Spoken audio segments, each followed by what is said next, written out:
Was a bitch, nigga. Ladies in the sector, shake that ass like this. 2023 was a bitch, nigga. Ladies in the sector, shake that ass like this. 2023 was a bitch, nigga. Ladies in the sector, shake that ass like this. Come on now, shake it real fast. You better enjoy, cause it's the motherfucking last. 2017 was my first Umar video. Didn't even know that it created scenarios. One was a blessing, was a motherfucking curse. The fucking video put the AFW on alert. Everybody a lawyer without a law degree. Everybody a goddamn accountant without no money. Everybody a goddamn teacher never taught at a school. Everybody a fucking therapist on that like a fucking fool. 2023 was a bitch, nigga. Ladies in the sector, shake that ass like this. 2023 was a bitch, nigga. Ladies in the sector, shake that ass like this. 2023 was a bitch, nigga. Ladies in the sector, shake that ass like this.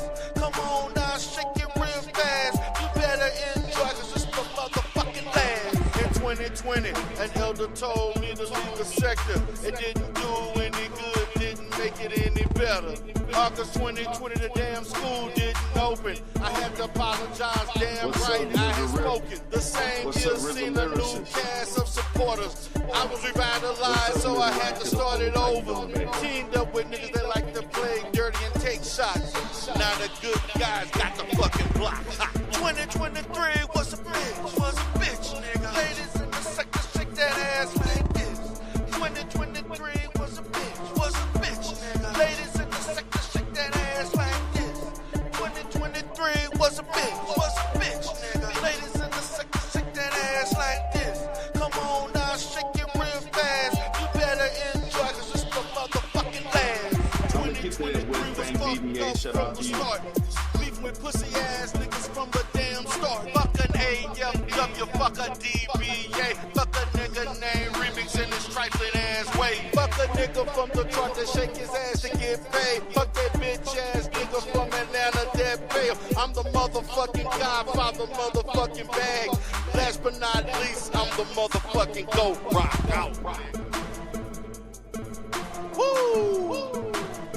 Come on, ladies in the sector, shake that ass if you listen to this shit right now. Come on, shake it real fast. Come on, shake it real fast, cause it's the motherfucking last. Go low, twerk it. Come on, girl, shake it side to side. Come on.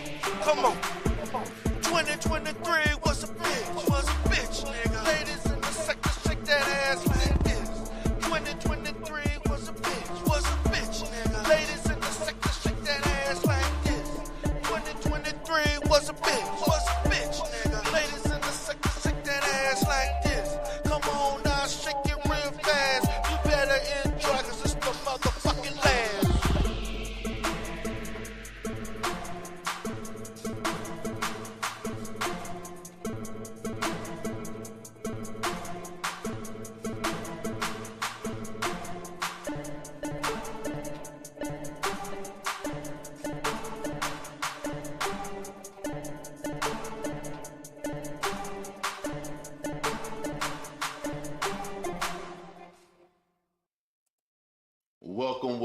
Welcome everybody. How are you all doing on this Sunday night?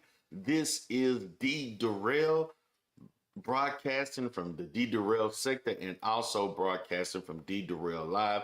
Hope everybody is having an excellent day today. Shout out to everybody that went out and to my other channel, D. Durrell Life Solutions, and that supported me in doing my review of the movie Adolescence, giving my professional perspective on that particular show. Shout out to everybody that was over there that checked that channel out. Appreciate you all for supporting that channel. Plan to do more things on that channel. Now, we're going to get to what I want to talk about. There's several things that I want to talk about. This particular show today And I'm gonna send the link out. Anybody want to come out and chop it up with the Godfather, you can. Um, I hope everybody again has had an excellent Sunday, excellent Saturday, excellent weekend. There's been a lot going on in the goddamn sector. Shout out to Remix Revenge up in this goddamn house. Shout out to NC Worker up in here. And so we're gonna talk on a lot of different things going on in the Umar sector. I'm gonna touch on some things going on in the Manosphere sector and shit like that. We're gonna talk about a little bit of the Remix and Lemon situation. And like I said, Remix, look, I we talked about this on the last show, Remix. I don't know if you caught that last one about Lemon. I don't know what the fuck going on with Lemon. You know, I really don't have no issues with Lemon. But if Lemon can criticize the sector, then the sector can criticize Lemon. That's I can just put it like that now. As far as me going back and forth and got heat for Lemon and all that shit. Oh yeah, I know you can play dirty and you will play dirty. You will play dirty. So listen, I told people, you fuck with this Umar sector. This is a small sector. This is a close-knit sector. This is a sector that ain't got no heart. This is a sector that ain't got no mercy. That's why a lot of people don't fuck with us. They don't fuck with us because of the dirty ass shit that we will do. And listen, I'm gonna sit there and watch, and if I got something to say, I got something to say. If I ain't got nothing to say, I ain't got nothing to say.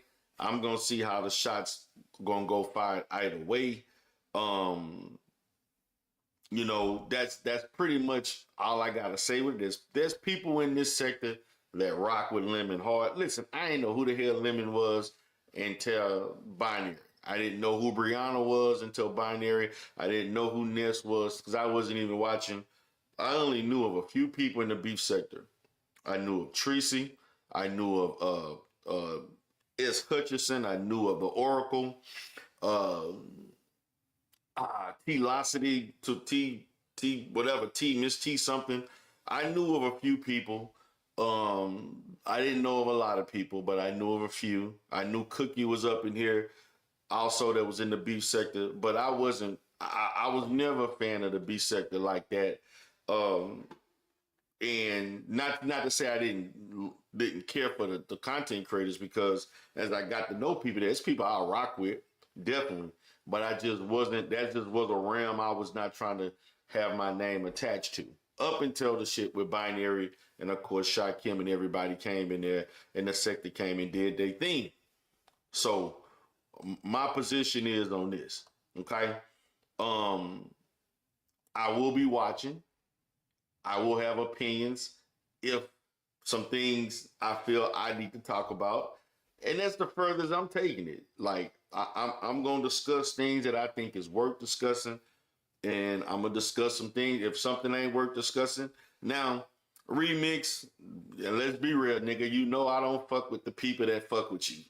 I do not fuck with them niggas, Remix. That's why you don't see me dropping down. The last time I dropped down in your chat, Remix, these niggas was coming at me crazy. And listen, I understand, you know, I ain't trying to do the ghost situation where I'm trying to jump on panels with 3-4 niggas coming at me on some bullshit. That's not my ministry. I'm not trying to go to Smoke Channel and got 2-3 niggas up there trying to do whatever. Remix, get your money. I know you getting your money. Go ahead and get your money.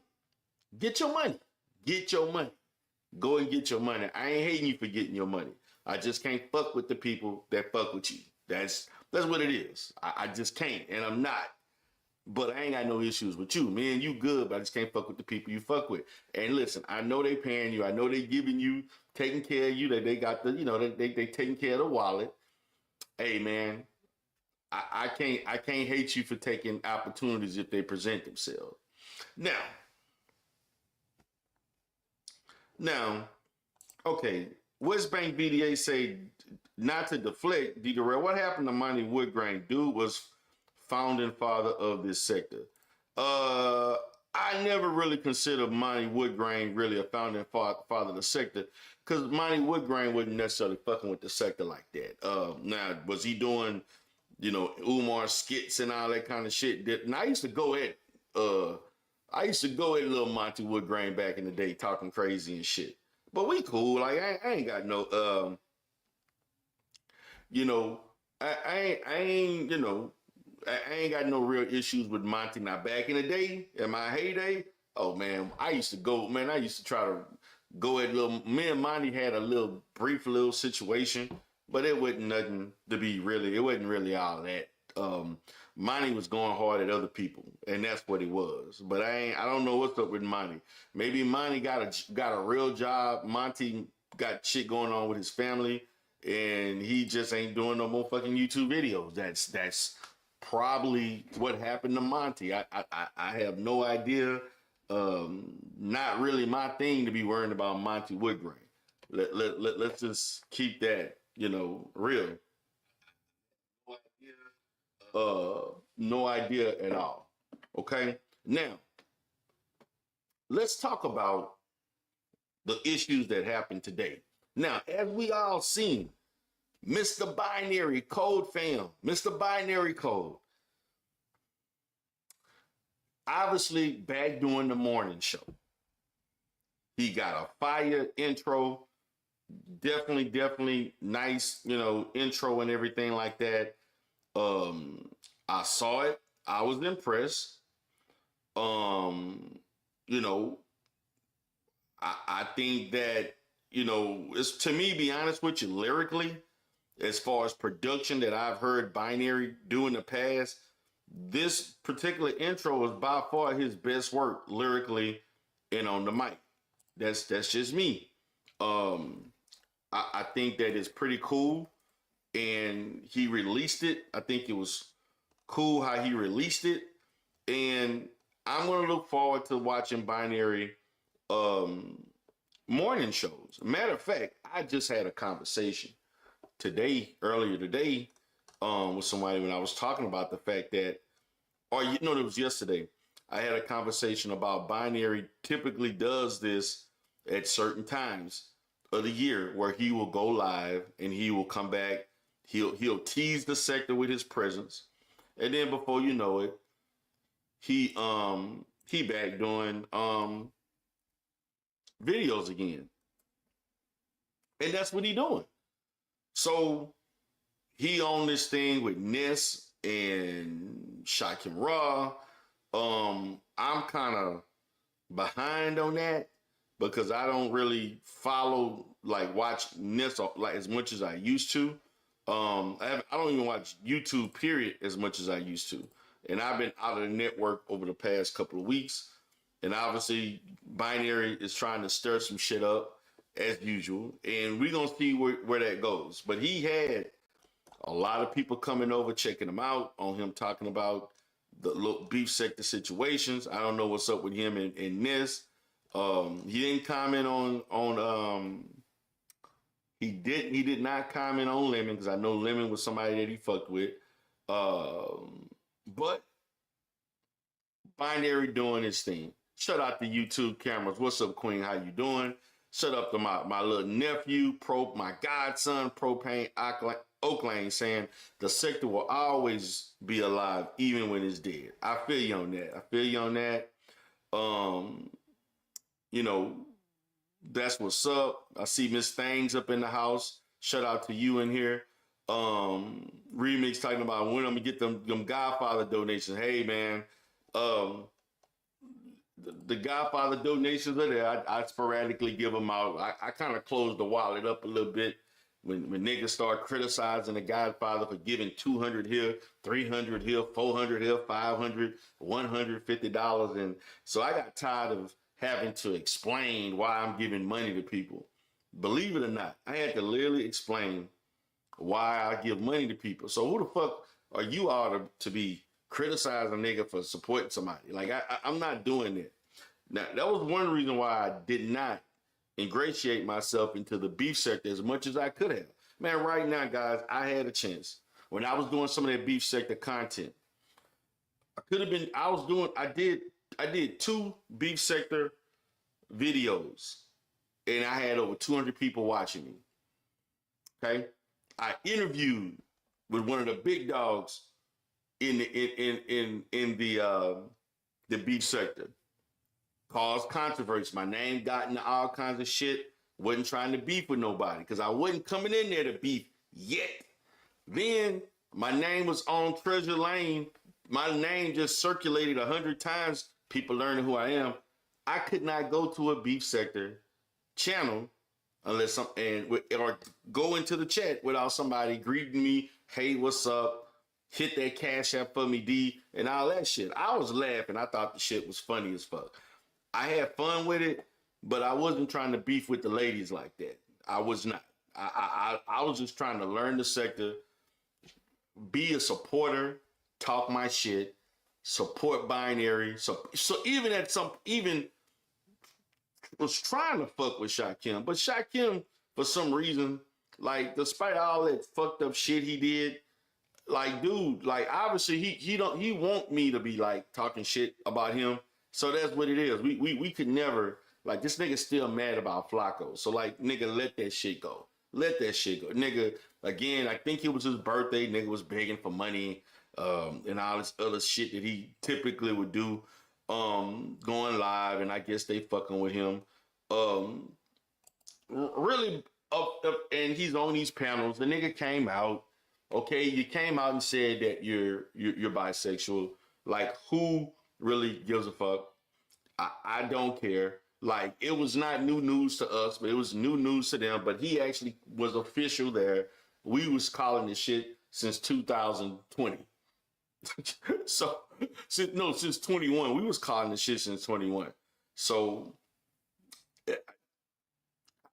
I really don't give a shit. Like literally speaking, I really don't give a fuck if what Shakim doing with his time.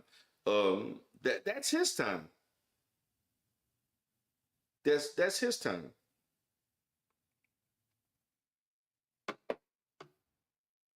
Hold on one second, guys. I'll be right back. Give me 1 second.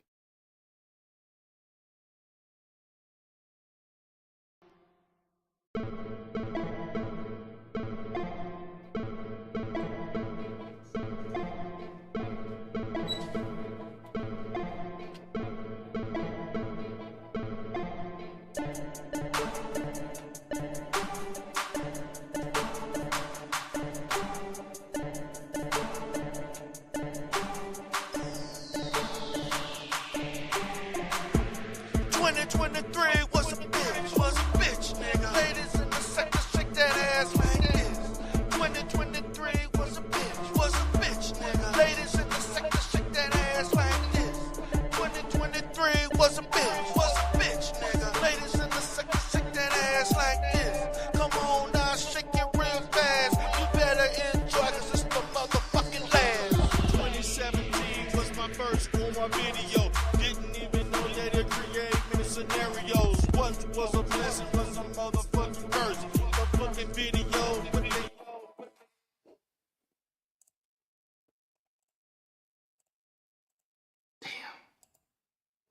All right, guys, I'm back.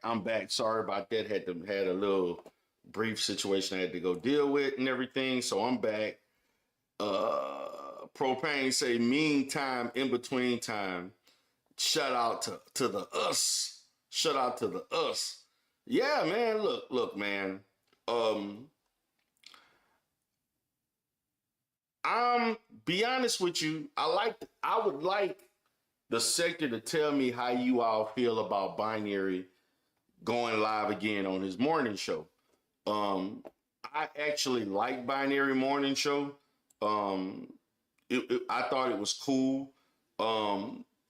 But I had a feeling that this was coming because basically this is how Binary really operate. Binary, so is very strategic in the way he interacts with others, and everything that Binary does is for a reason. He's not just going live for nothing.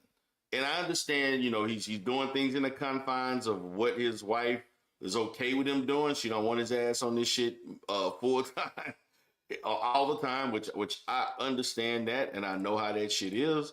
I've definitely myself toned down my YouTube, you know, exposure for reasons. And so this is the video here. I'm gonna play the video, man. And for those that didn't check it out, I'm gonna go ahead and Good morning, YouTube. It's the morning show. Wake up, wake up. Good morning, YouTube. It's the morning show. Wake up, wake up, wake up, wake up, wake up, wake up, wake up. Yeah, it's the morning show. Wake up, wake up, wake up. Yeah. You know it's B-Code, straight from Arizona, nigga, at the barbecue. Sipping on Corona, nigga, but that's later. Now it's time to start the morning show. Wake your ass up, that's right, you know it's time to go. Got my coffee, got my bagel, got my laptop, all my snacks, all the essentials to make my show pop. Going through my email, trying to stay awake and meet it. Seen the notification, B-Sector nigga still beefing, still tweaking, still roasting, still doxing, but still subbing, cash apping, super chatting. They know how to make the money flow. It's a formula, if you don't get it, you will never know. The game is to be sold and never told, or just given out. The cloud is forever gold, meaning that's the currency for longevity. Prosperity is not necessarily money, but it's integrity. It ain't really what you do, but really who like you. Right or wrong, their biases will defend you. Stand on your own, in the end, that's all you can do. Control your docket and create your own menu. It's binary beat code in the morning show. Buckle up and enjoy the ride, cause here we go. It's binary beat code in the morning show. Buckle up and enjoy the ride, cause here we go. Good morning, YouTube. It's the morning show. Good morning, YouTube. It's the morning show. Good morning, YouTube. It's the morning show. Good morning, YouTube. Welcome to the morning show. Good morning, YouTube. It's the morning show. Good morning, YouTube. It's the morning show. Good morning, YouTube. It's the morning show. Good morning, YouTube. Welcome to the morning show.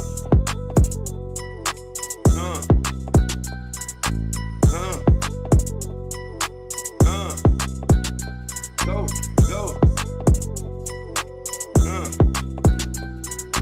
Go. What? Hey, man. It's the morning show. I'm feeling it. I'm feeling it, man. Like, now some of y'all can say, hey, you know, look, man, look, for those that are in the industry working, we ain't trying to be on the level. Y'all haters, man. Look at Carrie Ann. Almost as bad as Tim. Y'all need to stop. Propane said this is his first time hearing it. Yeah, like I think it's pretty cool. Rizzo Lyricist say he think the intro is too long. The intro is actually 2 minutes. So using an intro, you may want 45 minute, 30 minute. Maybe I think maybe one 16 bar was enough. I could understand that. You know, living life to the fullest. Say she feeling it. Now remix, man, you wrong. Remix say you need to hire a ghostwriter, hire Propane. Man, look. At least he ain't have identity. At least he ain't have identity writing this shit. That would have been a fucking travesty. When you got this nigga here, man. At least he ain't have identity writing this shit. So as long as identity wasn't writing this shit, I'm good. You know, this nigga right here with no neck. He had his nigga with no neck. Long as he didn't have that nigga writing his shit. This nigga right here with no neck talking, that nigga coming back. And it's funny, man. Look. Look, man. Look. I'm feeling it. I'm feeling it. Now, others may not be feeling it. Look, everybody got a right to like what you like, hate what you hate. I can fuck with it. I can fuck with it. Listen, I'm not, listen, coming from somebody whose music has gotten criticized, I'm not the best rapper. I got the flow. I got a good, voice per se. I'm more of a singer than rapper. That's obvious. My production, as far as singing and rapping, is totally different. I put more into songs than when I rap. I do, and it figures because my biggest hits were really not the 2020. Even though people like the 2020 was a bitch, 2021, 22, 23, all that kind of shit. You know, people still fucking with it's nowhere near smoke holes and happy endings, and some of the other shit that I've done. Damn, he's gonna say, Darrell, do you do have sector hits? Binary has stop, man. Come on, look, man. I'm fucking with that. And Carrie Ann was brutal with TMK, not as bad as TMK. Y'all are brutal, man. Yeah, we're gonna hit the link. Aaron Woodward Experience on X. I'm gonna send the link out, man. I'm gonna send a little link out. Let y'all chop it up with me. I'm gonna be on for maybe another hour, so we can definitely chop it up. I'm gonna send it out for you. Propane say the 2020 songs has their own lane.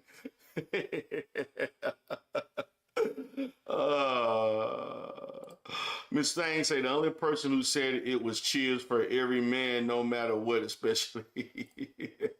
So that's the link. Aaron, if you want the link, whoever this guy named Aaron is, anybody else that want to come chop it up with D Darrell, you can come and do that shit. Shout out to Miss T Pre, queen of the goddamn sector, the godmother T Pre in the goddamn house. She laying low, she doing her thing.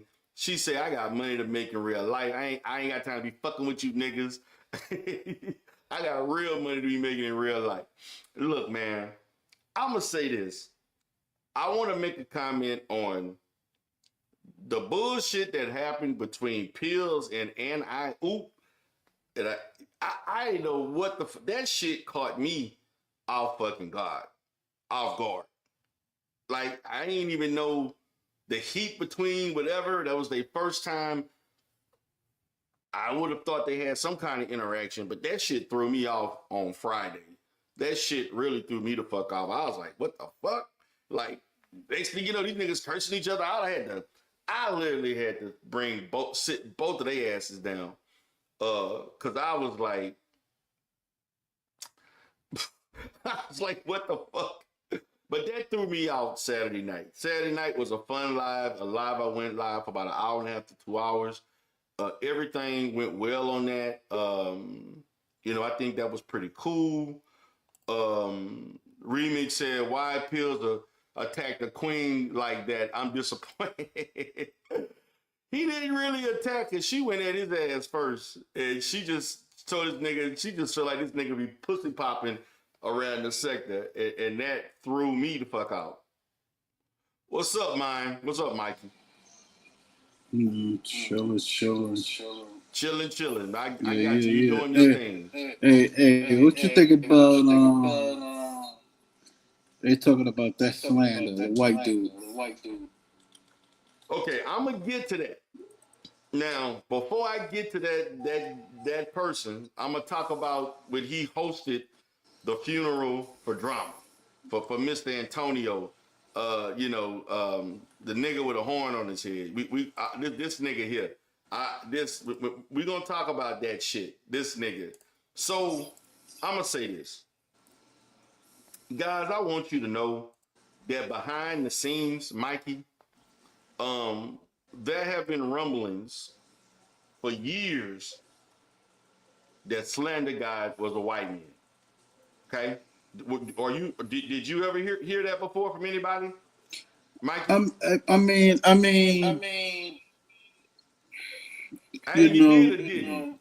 No, for me, nah. Okay. But look, from me being from the neighborhood,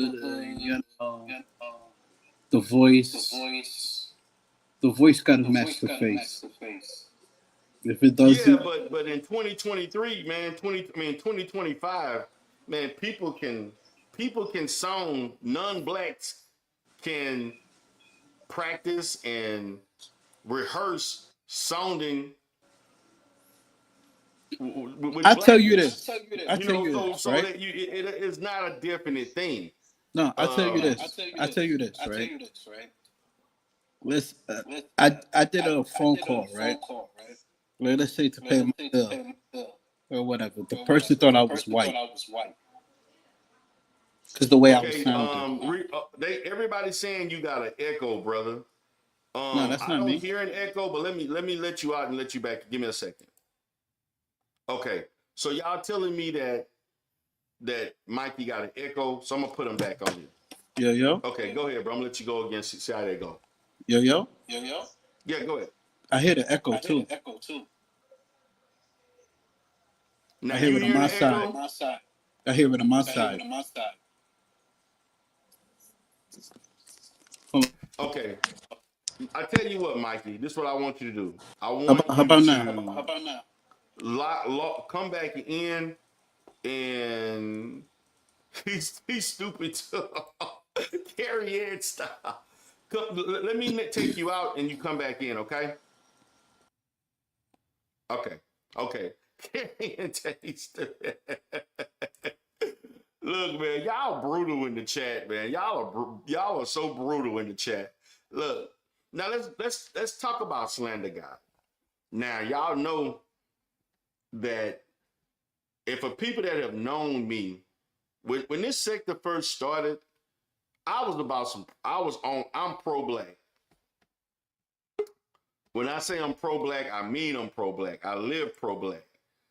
I'm really for all the non-black people in our Oh, sector. you can hear me? Yeah, I can hear you. Let me finish saying this, and then I'm gonna let you rock.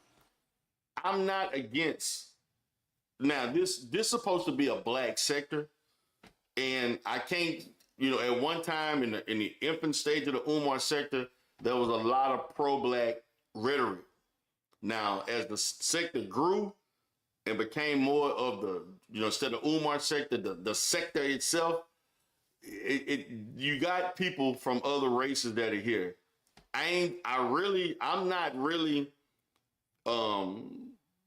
saying that I'm against it, but I'm indifferent about it. You got people like Muslim that ran around here talking crazy. And you saw what happened. And he's one of the prime reasons why I don't really care for non-black people being here. You got people like Stephanie Collins. I don't really have an issue with Stephanie Collins. You got people like Al Lanier, who's actually Hawaiian, claiming that he's biracial. He's not. That Negro is all Hawaiian, and I consider him a non-black also. And we've seen the things that he's done. So just like in other spaces where I've seen non-black people come in here, they have a tendency to be disrespectful. And I don't come on YouTube. If I wanted to be disrespected by other groups of people, I can fucking log off and deal with that in real life. I don't come online where we're supposed to be a space that's for us, and I still got to deal with that shit. You know what I'm saying? Yeah, no, he claimed he have, but living life. He claimed that he half black, but it is what it is. Now go ahead, Mikey. What were you about to say? So yeah, me making a phone call, trying to pay my bill, whatever's the case. The person thought I was white. You know what I mean? Because okay, you yourself as a person, you have different voices or how you speak over the phone or visually. People would think, oh, I thought you was this, but until I seen you, it's different. Okay, what's different about it? Okay, like let's say I never camped up or whatever, right? And all you heard was my voice. You would think I'll be white or mixed, right?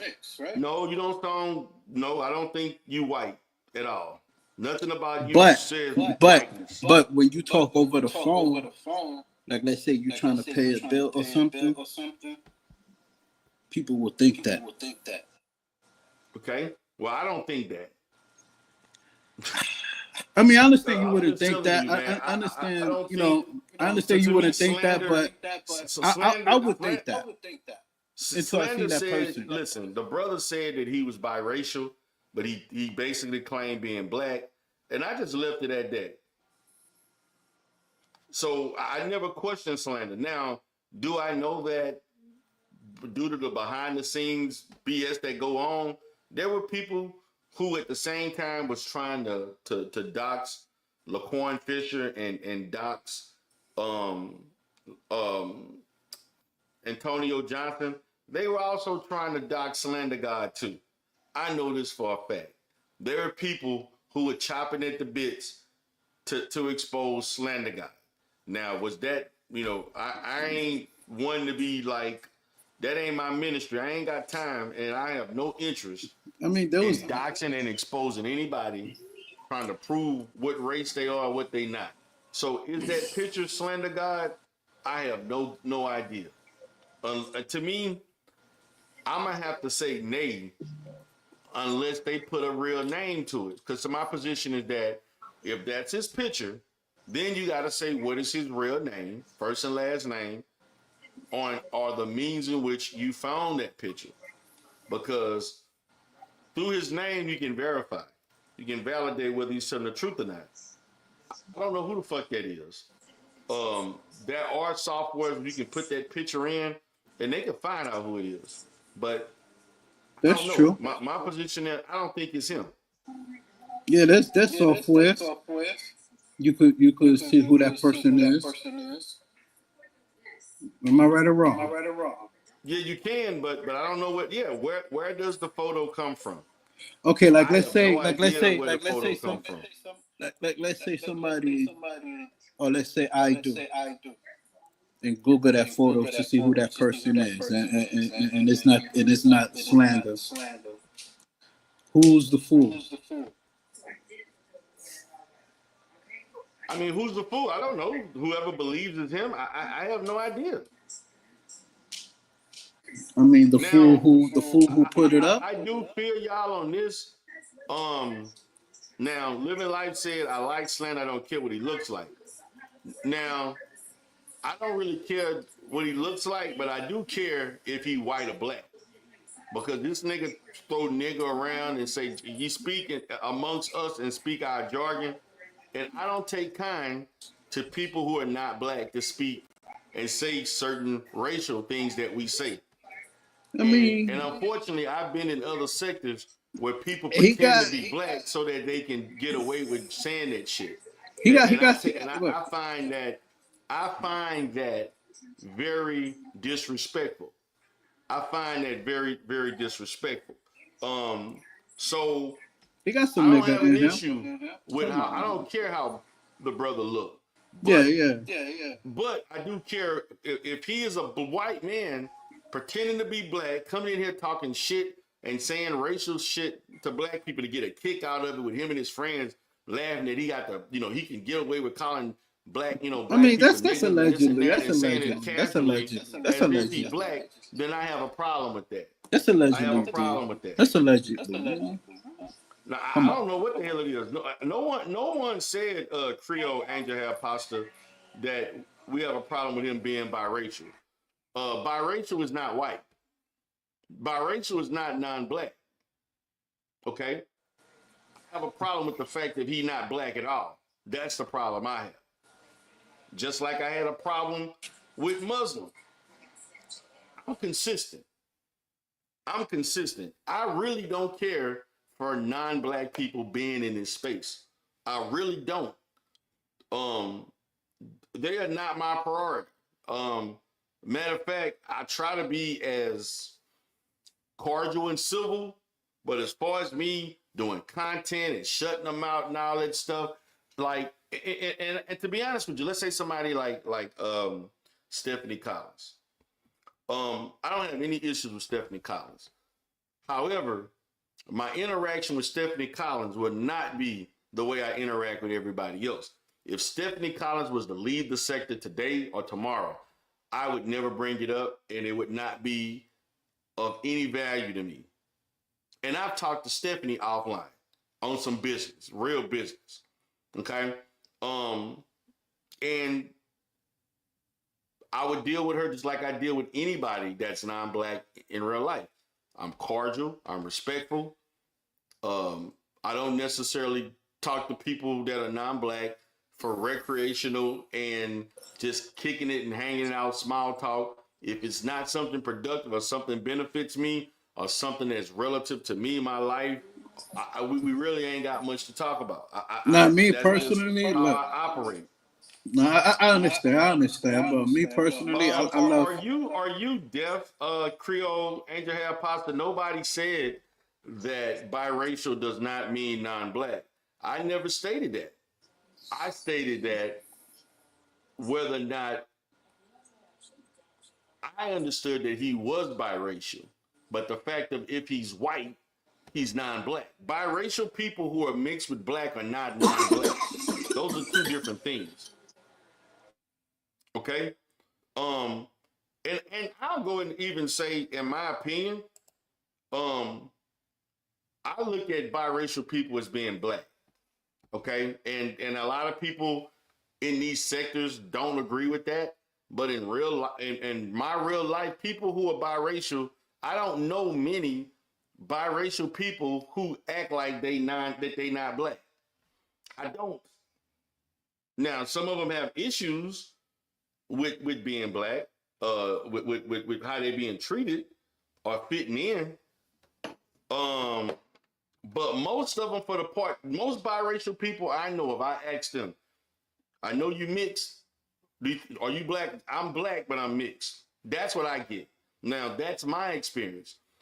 I hear people saying there are biracial people that will not say that they black. They'll say that I'm biracial. But what I don't get, and see, this is the issue I have.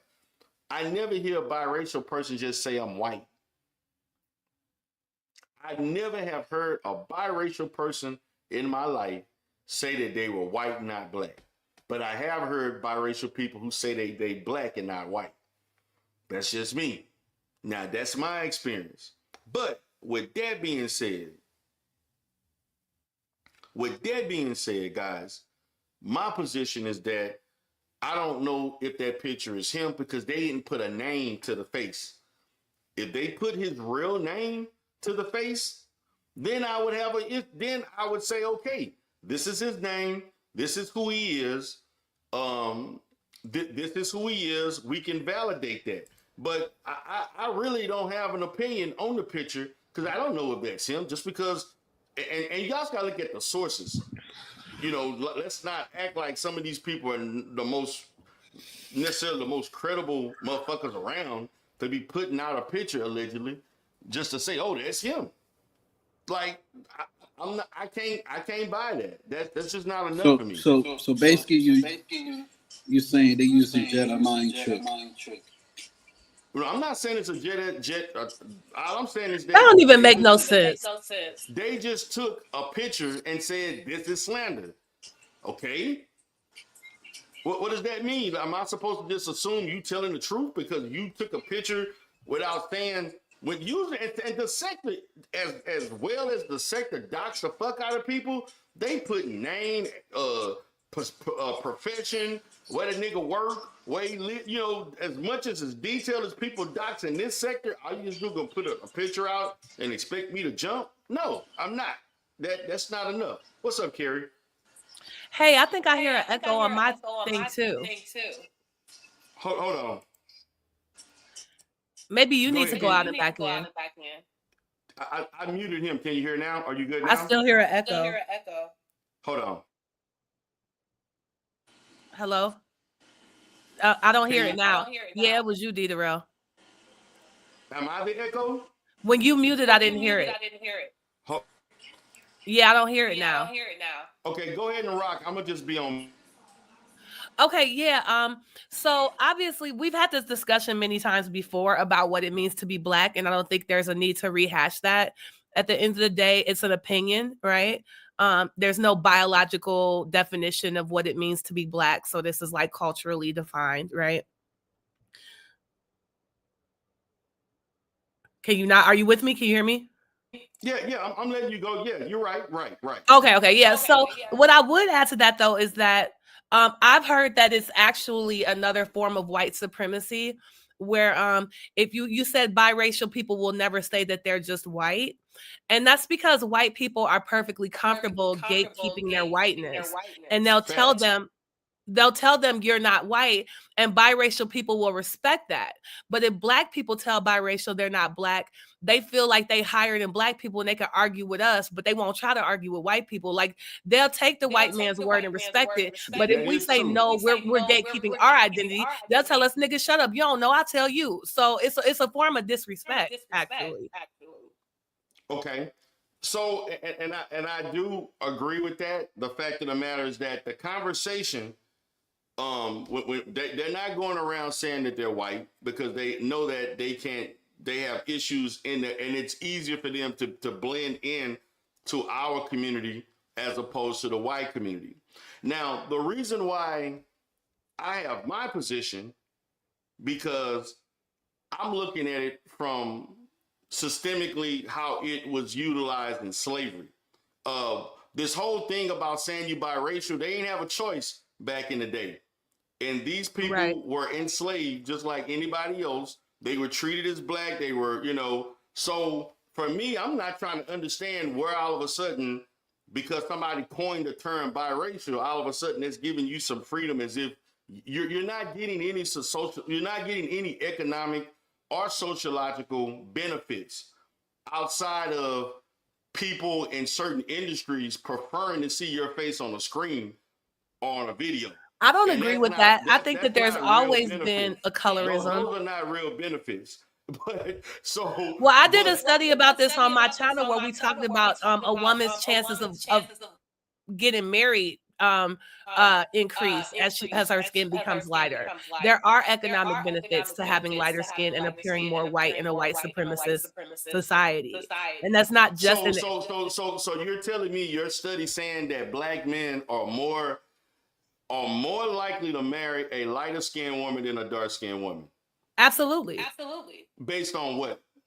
That's a study that's been duplicated many times. By who? Because I By, gotta like, read that.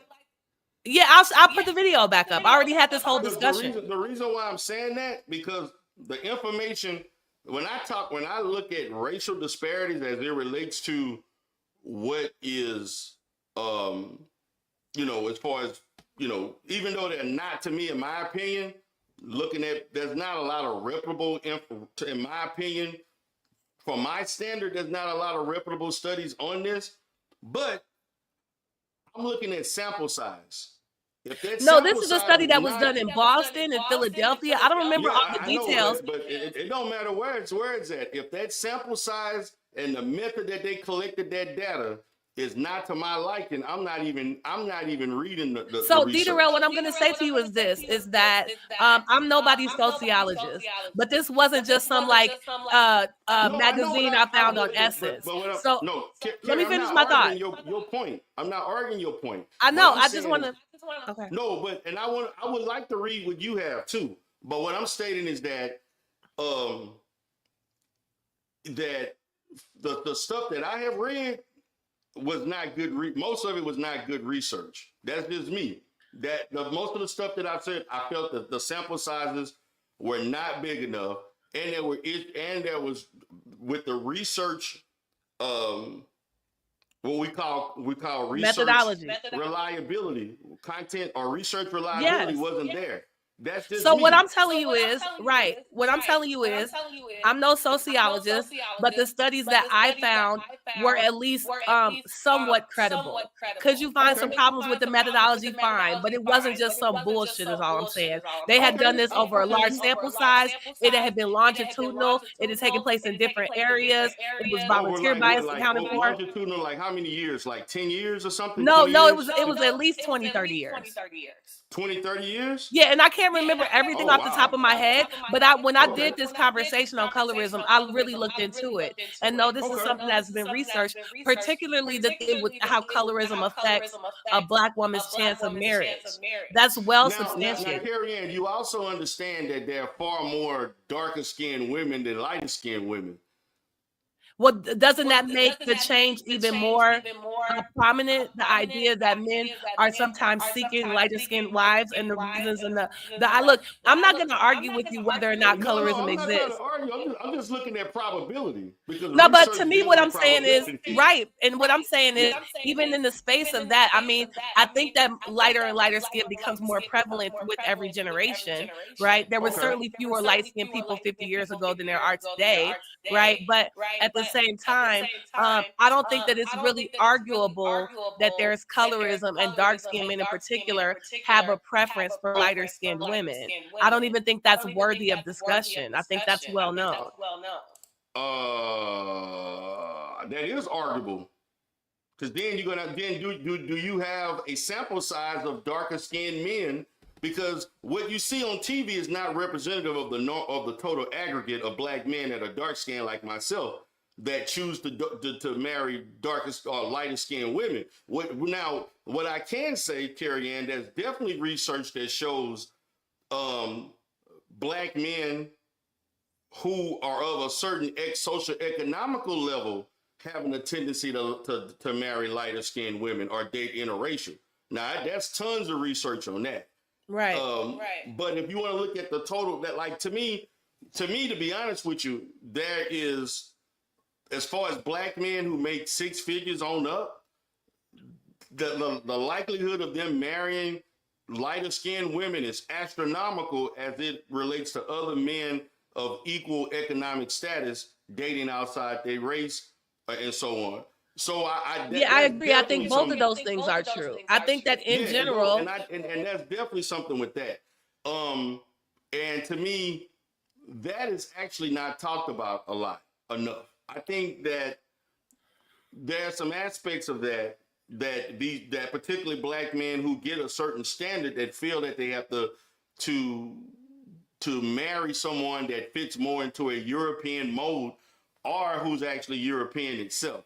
And when they're in these environments, we got to look at, what I call social conditioning that goes in. And some of that actually starts with higher education, the social conditioning that in some way, tilts people to think a certain way and to be in a certain environment. Therefore, they have to marry a certain type of woman to fit those environments that black men struggle with. Well, I don't want to. I think that the whole why it happens is a separate discussion and a worthy discussion. But I think it's really hard to have an honest discussion where you pretend like that's not the preference for rich men and poor black men. And I think that it's especially problematic for black women when you go around classifying biracial people as black.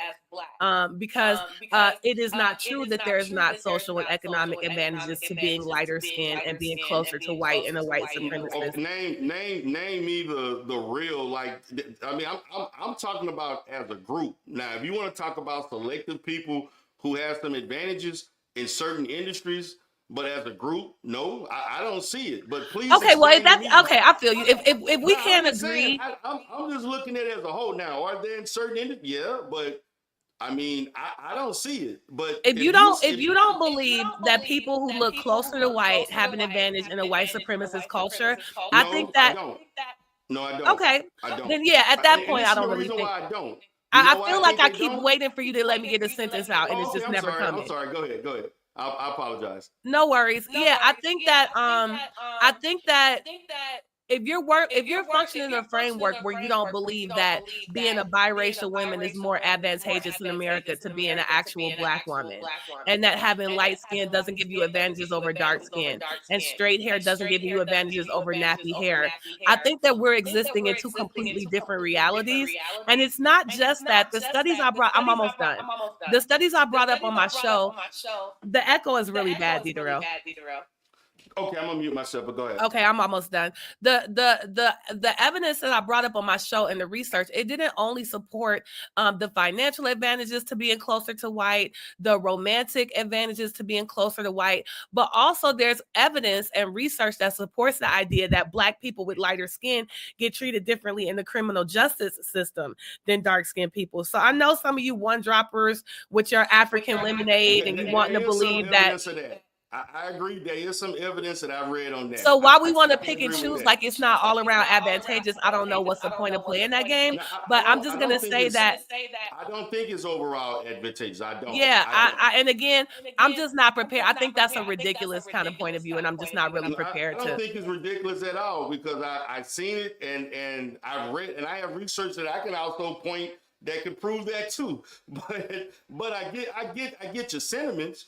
But So that is okay, in your arguable research imagination, just against so that. we're clear, in your imagination, um, No, I'm not light skin. imagining. I'm not. No, Carrie Ann, I'm not imagining anything. Maybe if you Is let me what finish my is the sentence. observable. I'm talking about observable data and documented data that can actually prove against that. I I'm feel not like you're saying. not really hold listening on, to wait, me, but so I'm just just gonna. listen to me. Just I let you. Well, Let me. No, hold on. I Listen. think you didn't hear what What I I'm was about to saying. No, say, hold and you're on. Wait, responding to Carrie, something I let me didn't speak. say. Carrie. I let you speak. Let me Did get mine you? a little bit. Okay. No, I did. No, I did. I thought I said in your imagination, and you Uh, immediately cut me off. no, it's not my. Okay, Carrie. All right, Dita, I'll be quiet. You got it. I mean, you responded. I didn't even get my See, thought this is out. why I don't like arguing research because research is not a matter of fact. It's a study of I probability. never said it that- was. Look, Dita, I'm gonna hop down because you're not. No. Why? I You can't gotta even get let a me thought say out, and it. he's preaching to me Carrie Ann, about you the gotta let me nature of get my thought research. out. I like this conversation. If this what the sector was built on, you No, know. Carrie. I want to have discourse, but you gotta let me get my point out. What I'm stating is that just like you have research on your end, there's also research that says the direct opposite.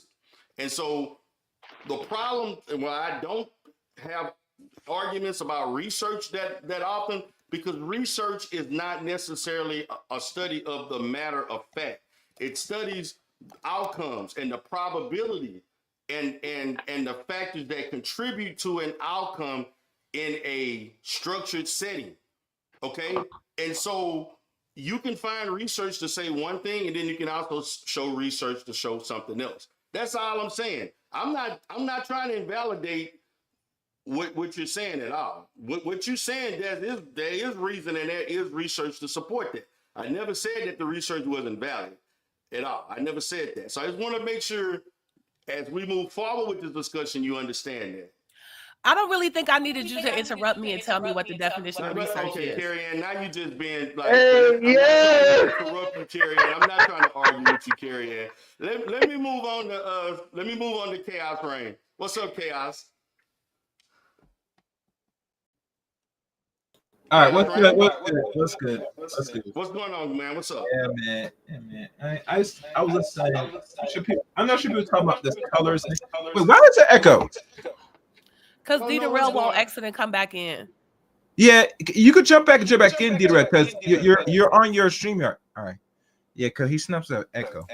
Yeah, I'm hearing about Is the. it still echoing now? Start shit right now. Let's see. Let's do a test. Hello. Okay, hold on. Let me speak. Yeah, jump. Oh, you had to exit out the whole thing. It will It's not. party time. It's party time now. All right, it's gone. All right, he'll come back. What's this about colorism again? About this preference in light skin and dark skin? I'm hearing just recently. All right, let me see. Is it working? Okay, is it better now? Let's see. Is it better? There is a echo mixture. Yep, there's echo. Okay. Did you escape or you lower yourself down? Let me change. Go ahead and talk. I'm just gonna mute Yeah, myself. because if you hit the lead come back, it should correct it. Just go ahead and speak. All I'm right. gonna mute myself. Yeah. Like I was saying, the colorism aspects of what black men pick. Black men pick what he could see or what is available. It's not always light skin that's the top, the pyramid chart, but when we talk about the mate selection of most black men, they're gonna pick anything that is considered suitable and reasonable. Now, if it's a light-skinned person that a black man have noticed, then obviously, unfortunately, he'll pick that. But we all know in the mating market, women always try to compete for a certain man. You get me? And if they think that their skin tone is the deciding factor that they can't get certain men, then you have to really make yourself pleasing in other areas. You get me? It's always a game of what they call it. I don't know if it's chess or checkers, you want to call it. And you gotta find which one will get you to checkmate with certain mates. It's that simple, you know. And besides, not every man you want to be picked, you know, to keep things simple, you know. So in regards to the percentage of which black men will pick, if they'll pick light skin or dark skin, they'll pick a woman that is, you know, agreeable, hopefully friendly, respectful, you know, and looks pretty decent. Not good, decent, you know, to what he's liking. That's how it goes. You know, that's how the game plays. Do you agree? Do you mean I mean, I can agree with to a certain extent with that. Okay. But there are factors, again, as I was talking about, there are factors that can when you look at the totality of black men's preferences, there are cultural factors that contribute to that. That as far as the type of family background, there are technological influences of that. Okay. Then there's certain things that societal tells you that is more attractive. And then when you enter into certain social economical groups and so on, as you climb the ladder and you get around certain types of people, they will in some way try to acclimate you into getting a certain type of certain look of a particular woman. And those are influencers.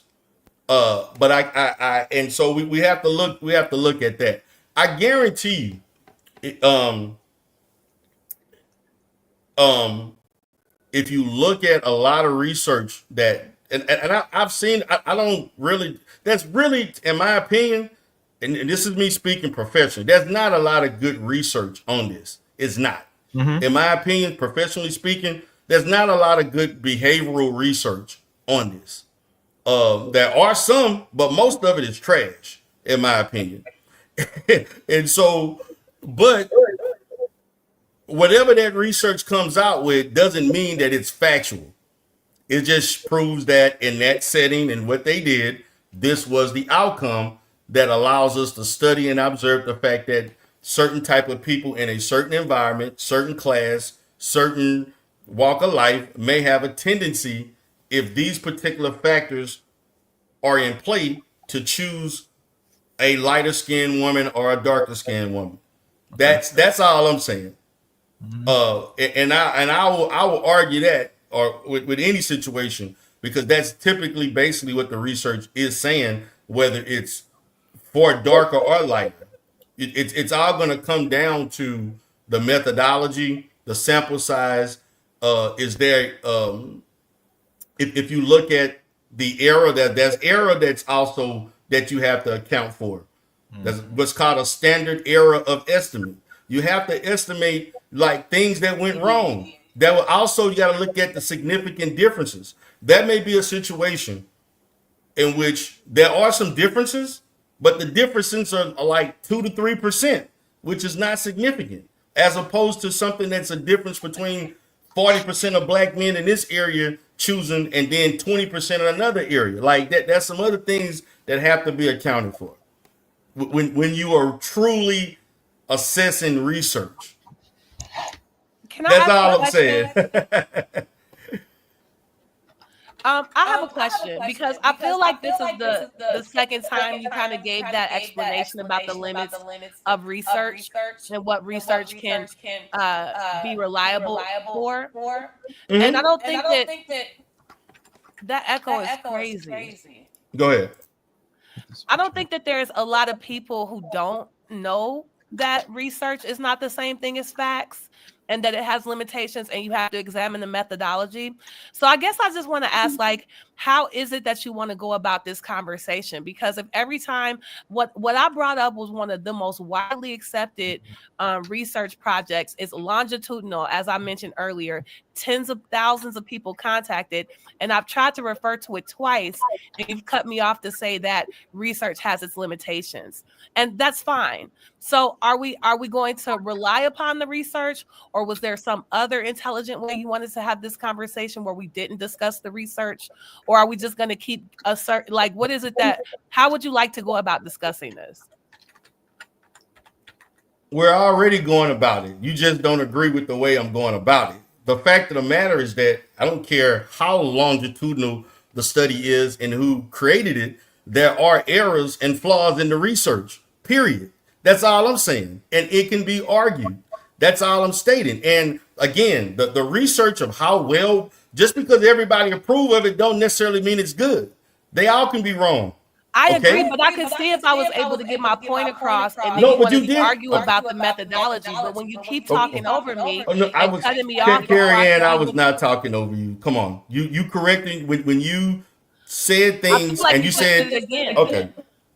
Carrie Ann, stop it, Carrie Ann. Now.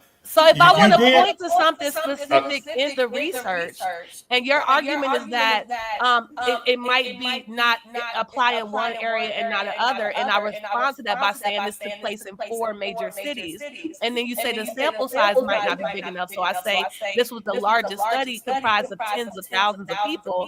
Again, I think we all already know that research isn't perfect, but are you saying that I can't even raise a point from Okay, as a behavioral scientist myself, I didn't read the research. So if we want to talk about the fact of intelligently discussing research, I cannot intelligently discuss research I didn't read. Okay, let's just agree. You're just saying you just don't want me to bring it up. No, that's not. No.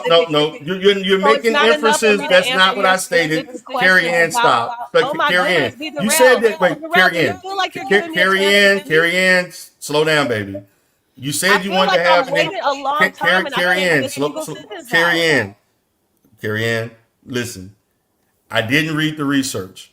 I can't. I have to repeat it because you keep. I don't understand why I can't get my question. Because you need to be muted because I'm trying to talk to you. But I'm not trying to be right or wrong with you. I'm not trying to be right or wrong. I'm asking but you're interrupting me. Come on. Is there any point in which I can bring up what happened? I gotta go. I'm on it. All right, Carrie Ann, do you want to have the mic and just me listen to you?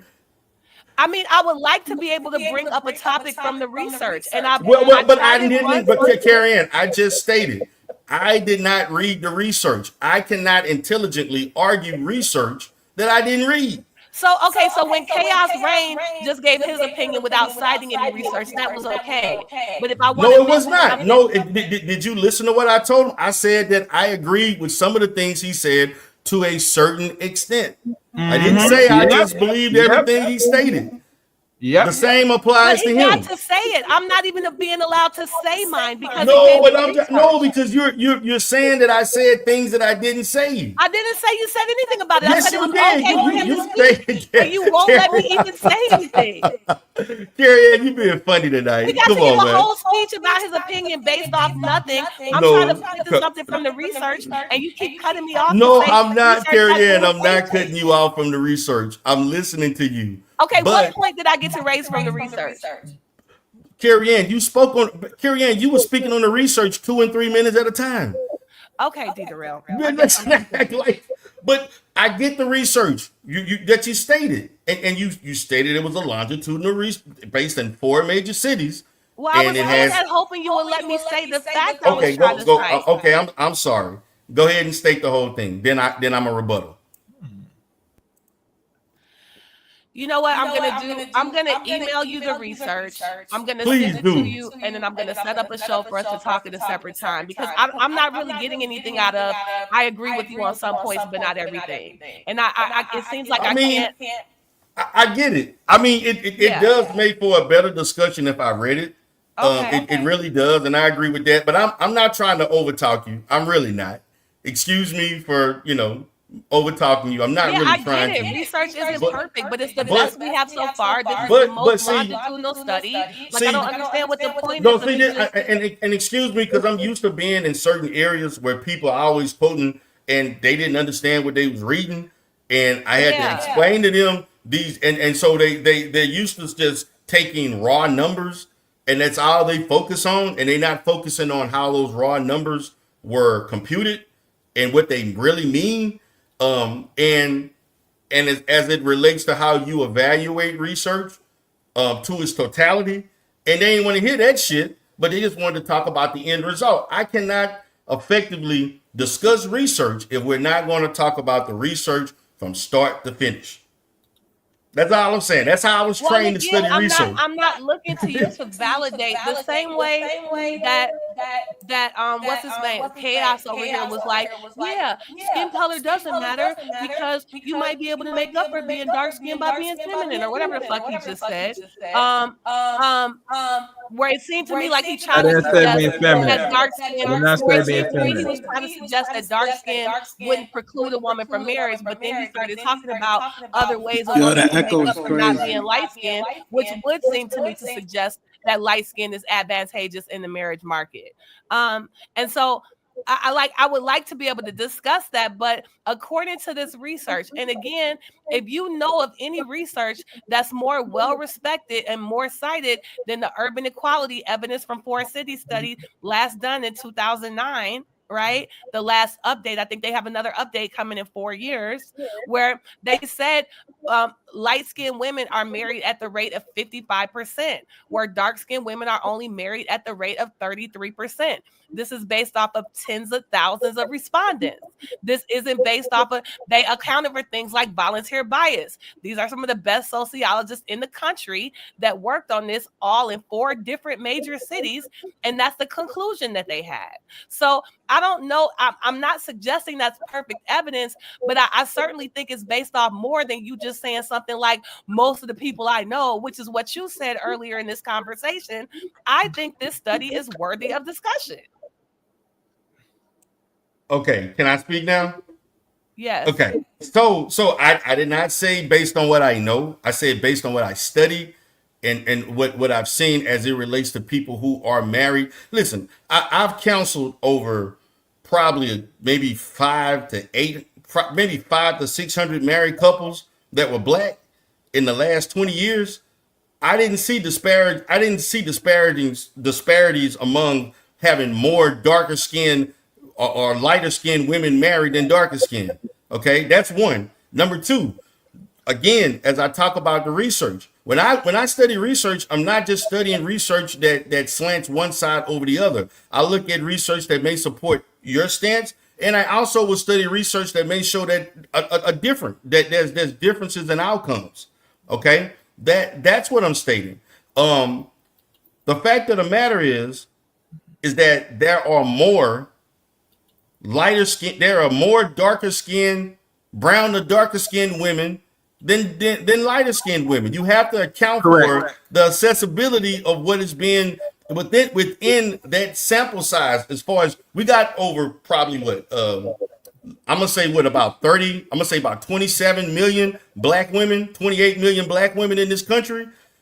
I will guess that at least 75% of those women are brown. 75 to 80% of those women are brown, solid brown to darker skin, and the other 25% is probably of lighter skin. So you gotta account for the totality of how many between that, because to make up for that you just can't go by again. And I'm not trying to invalidate your numbers, because if you read this, I'm gonna take it as gospel. But again, I look at all the factors. I don't understand your point. To me, if you don't understand my point, I don't know what else to say. I'm asking for clarification.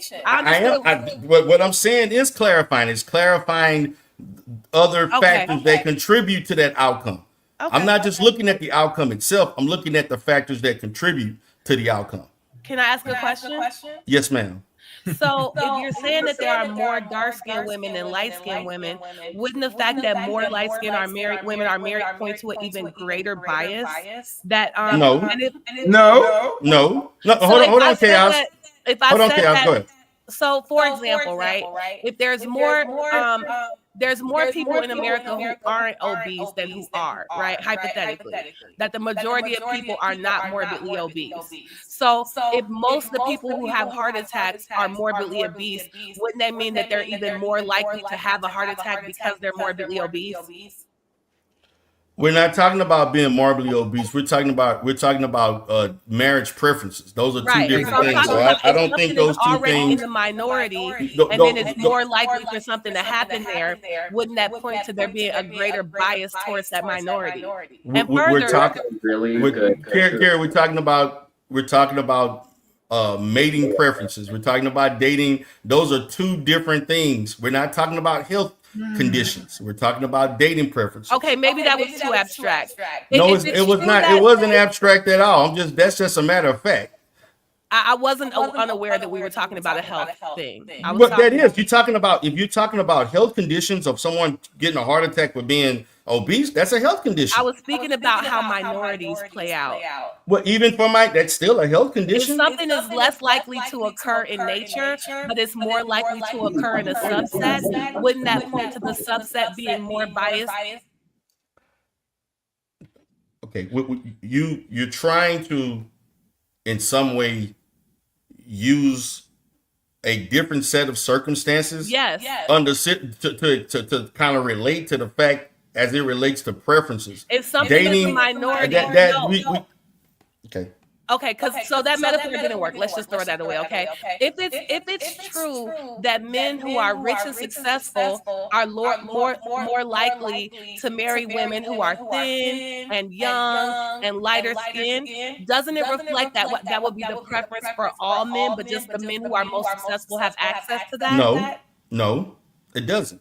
Okay. Because the reason why it doesn't is because those men who are particularly their avenues to getting there and to that point are different from those who are not at that level and choosing who the person that they chose. That there's a different pathway to that choice as opposed to others who had a different pathway to choose the woman that they choose. So if there are fewer white women who are willing to date black men, and there are fewer biracial women altogether, but all of the richest, most successful black men tend to be with white or interracial women, that doesn't point to the fact that they just have the highly sought after resources to get what most men would want. But Carrie Ann, don't you know that less than 5% of black men make over $100,000? Right, and the fact that all of them so you're going to account for the 5% to represent the other 95% that don't? No, what I'm saying is that most men in general, obviously not every single man, kind of tend towards wanting specific things, and it's the men with the most resources who are able to get those things that most men find desirable. 5%. You're gonna compare if 5. It was 20%, would that make my argument any different? Whether it was 3%, 1%, The men with the most but the fact of the matter is that right? the fact of the matter is that the overwhelming majority are not in that bracket, and they choose. But what does that have to do with my question about preferences? I'm not arguing that most men have access to that. Okay. I'm saying that the preferences of the most elite men reflect what most men want, but most men can't get. I mean, it doesn't seem like it's that complicated to me. It is very complicated because this is on a case-by-case situation based on individuals in certain environments and certain experiences. Isn't that true for every how they are perceived? How they are. I apologize. Okay, how they are perceived in those environments. Okay, it's not. You cannot. I think it's irresponsible to make blanket statements, and there are exceptions. And then when we talk about human beings are very difficult to study as it relates to behavior, because so when we study human beings, even though we are habitual in nature. The fact of the matter is that there are a variety of factors that contribute into why human beings do what they do. Nobody's Okay. disputing that. No, I And know, it's- but I'm saying it it's as not as relevant as to my question I asked. It's not. The fact that individuals are individuals, you can take that into account and still acknowledge that almost every professional athlete has a white or biracial wife. They're all individuals, but they, like you said, you can study behaviors in groups. And if what you're telling me is that I can't speak because I couldn't tell you nothing because when I was trying to tell you, you went into this.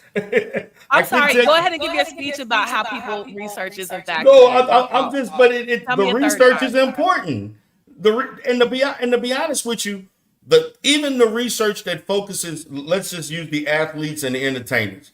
That research, that's a fallacy. Most black men that are in the entertainment, they do not marry. And I have 3 family members that are at that level.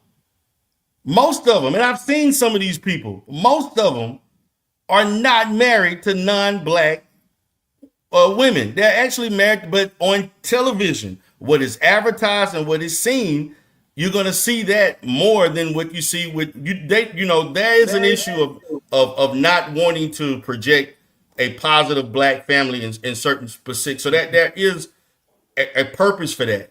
But if you take the total numbers, if we took the NFL, baseball, basketball, and whatever sports, I guarantee you, Carrie Ann, I'm willing to bet the farm that the majority of those black men that are in those environments are married to more black women than they are any other group of people. Okay, well let's do this. I'm willing to take that bet, and because you. you know why?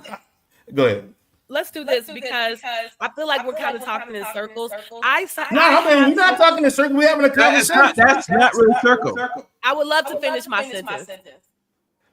Sometimes my sentences start off one way, but the ending is like I'm setting up a dichotomy. So sometimes you might have to let me get the whole little I'm sentence saying out. To Carrie Ann, you've been interrupting me all night. And I apologize. I'm not perfect. Okay, I apologize. I certainly tried to do better. I felt like I tried to let you speak, and I caught myself too. I'm not suggesting. But Carrie Ann, okay, I'm gonna say this now. What I'm gonna tell you is this. I'm gonna ask you a question. I have a suggestion. So, because I feel like us just kind of saying back and forth what we believe to each other is not that productive. I have research ready to discuss my theory and my belief that having lighter skin provides advantages in a white supremacist culture, economically, romantically, socially, and I'm prepared to back that up with data. I never said all these beliefs. So let's meet in a week and just kind of present our evidence to these things we believe. Okay, because I mean, I never said there's evidence that points the other way, right? You said that there's evidence that points to what I said, and there's some evidence you have that goes the other way, right? Carrie Ann, I never told you that there were lighter skinned people that did not get advantages. What I told you is that when you look at it from the overall aggregate, there are no significant differences in that. That's what I stated. So then how is that different from saying significant differences? Meaning that the research does not necessarily suggest that the overwhelming majority of light-skinned people of lighter skin have an advantage. That's what it means. Okay, so that doesn't mean that that's factual. That doesn't mean it's factual. That just means that the research suggests that. You specifically said I'm not going to speak. Listen. I want you to understand. In how I was trained in research, we don't speak in absolutes, and so. The problem that I'm hearing from you is that when you speak of these things, you speak in absolutes. I haven't done and absolutes have no place in research. No, I didn't say that. I said that. No, you did convey that in so many words. Convey that. That's not. Oh, so you did. So you telling me you didn't convey that in so many words. I said that there are advantages. That's not the same thing as me saying that every light-skinned person has a better life. But I have evidence that there's advantages. That is advantageous to be lighter skinned in a white supremacist culture. And I don't see the point of talking back and forth. You said you had research that pointed the other way. I have research. I have practical research. I have an array of research on a lot of things. But can we meet in a week and discuss this? Because I would like to see the research too. We could meet, Carrie Ann, we could meet in a week and discuss it. Okay. I'd love to have that discussion with you. And I'll come with an open mind. I'm prepared to. No, I want you to come with an open mind. I already know what your research is going to say. I just said I'm coming but with I'm just going to go by what you stated, and I'm just going to help you understand. That as I'm expressing these things, you can't twist what I'm saying because you saying I mean this. No, I'm just going to state. I'm going to speak from a totally neutral perspective about it because I care. To be honest with you, I'm not going to approach it as if I'm not doing confirmation bias. I'm not going to look for research that tries to fit my narrative. I'm just going to show you what the research presents in its totality, and then you make your decision. I'm not aware of any research, and I've looked into this before. I am aware. I'm aware of research like that. Okay, so just so we're clear, I'm asserting that having light skin in America, a white supremacist culture, provides advantages to people with lighter skin and more white features. And I'm willing to assert that economically, socially, employment-wise, in the criminal justice system, in healthcare, etc. And you're going to prove that there's no advantages. To being like, no, I know. I'm not going to prove there's no advantage. I never said there was no advantages. I said there's not any significant. What's the difference? That's the difference. Now, see, again, saying no is absolute. Doesn't significance just mean it's no. That's a difference between no and significant. There's a difference. I thought if it wasn't significant, it wasn't measurable. So is as far as research, just because something cannot. Research measures whether or not something is significant or not significant. So how are we defining significant? By the percentages. What would be a significant percent? To be in my position, that can be somewhat subjective, but I'm going to say, I'm looking at something that shows, depending on the research itself. If I'm not saying something that shows 20 to 30% more than the other, I don't consider that. Anything less than that is to me not significant. So just so we're clear, if light-skinned women are that's me being subjective. That's subjectively married, speaking. you don't consider that significant? You say what? If light-skinned women are 19% more likely to get married, you don't consider that significant? No, I don't consider it that significant. No, 1 I don't. out of 5 is not significant. No, I don't consider it that significant. Being that there's basically three times less light-skinned women than dark-skinned women. But we're doing it by percent. So listen, okay. Do you understand the difference between average, mean, and mode? Do you know what those three things mean? I think mean is average and mode is the most often. Is that right? And average is amount, yes. But also those scores can be skewed based on the size, okay, of the sample size. It could be or let's say the range, or let's say a larger range as it relates to the amount of something. Let's say the difference between 1 in 1,000,000 versus 1 in 100,000. Yeah, so but percent is always out of 100. So why does that matter? No, it's not always out. No. Percent usually literally means percent is out of 100. However, you have to take in it's a difference between you measuring 100,000 and measuring a million. That's a difference. Isn't that what percents are for? That's okay. That's not what. Again, you're looking at the size. Sizes vary. No, is it because the fact of the matter is that because there are more dark-skinned women, black women, than lighter skinned, there's probably a case for why the percentage is higher, that more darker skinned black women are not being married because there's more of them. as opposed to the vice versa. See, we have to account for all those things. But what I'm going to do Wait, is did we finish present. with significant Okay, yet, or you okay, changing the Carrie, subject? I thought we were still trying to define. God Carrie, damn it! Carrie, What the fuck? Carrie, you gotta let me. Dude, I'm just trying to figure out how we're going to define significant, and you're talking about. I just told you that significance can be subjective. So when I say there's something significant, when I say that there's, You said advantage, and you say 19%. it's I not said 20. significant. I said 25% on up, in my opinion. So just so we're clear, if I was going to give a speech that said black boys who are dark skinned are 19% less likely to succeed in school, you would consider that to be insignificant.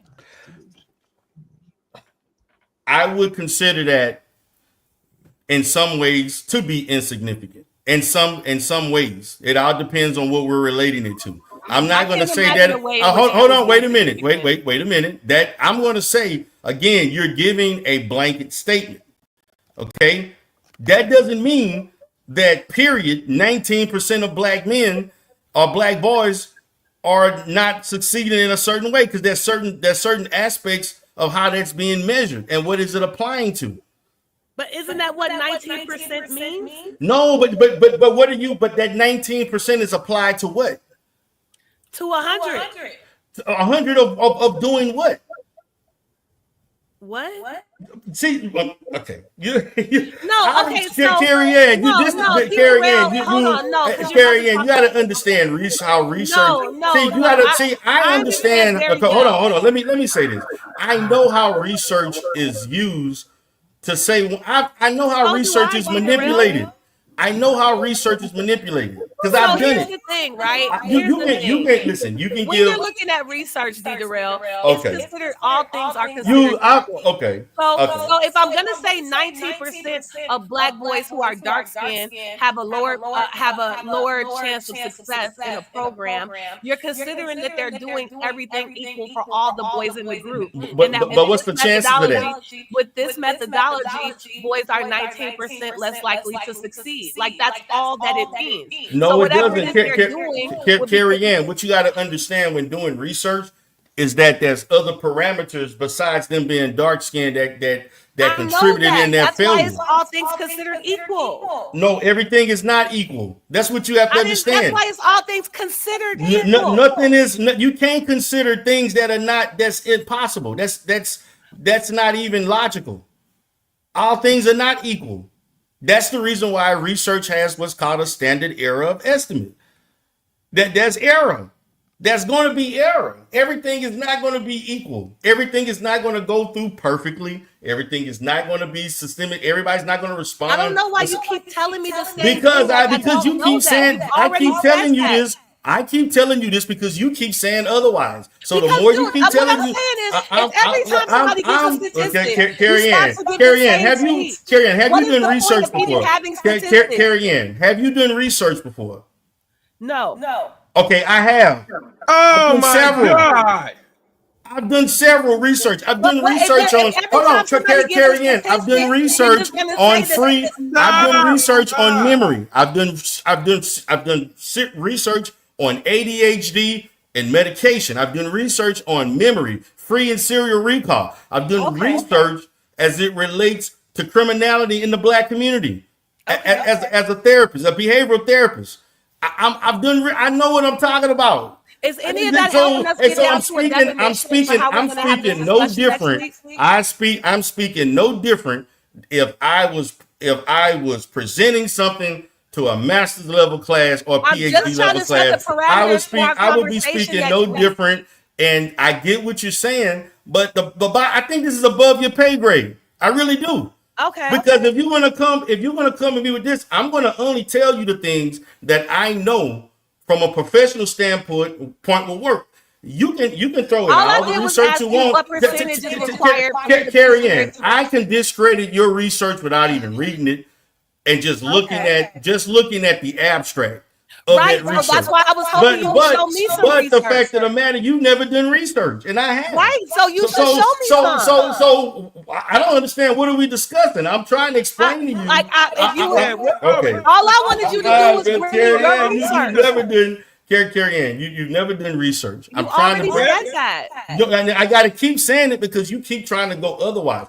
And I'm just asking you to bring some research that supports your claim that having dark skin or light skin is significant. But I'm telling you, Carrie Ann, listen to me. I'm not trying to argue against what you're saying. Just set the parameters for the discussion. I get it. You smart me dumb. Okay. No, we're not. You bring me your research, whatever it is. Bring me your research.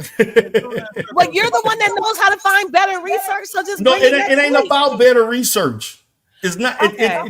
Research is research. I just show you what's out there. Well, Number if you're one, the going to research discredit you my talked about is actually bring old. some credible research. I can show you credible research. That's all I'm asking you to do. I don't know why we're going through this. I know, but you keep, even though you tell it. Okay, this is what you're doing, Carrie Ann. You're telling me that you're looking at it from this perspective. You don't understand why I'm looking at it from this perspective. My research is showing you, but you're standing in a way that's discrediting what I think. I'm not trying to discredit what you're thinking.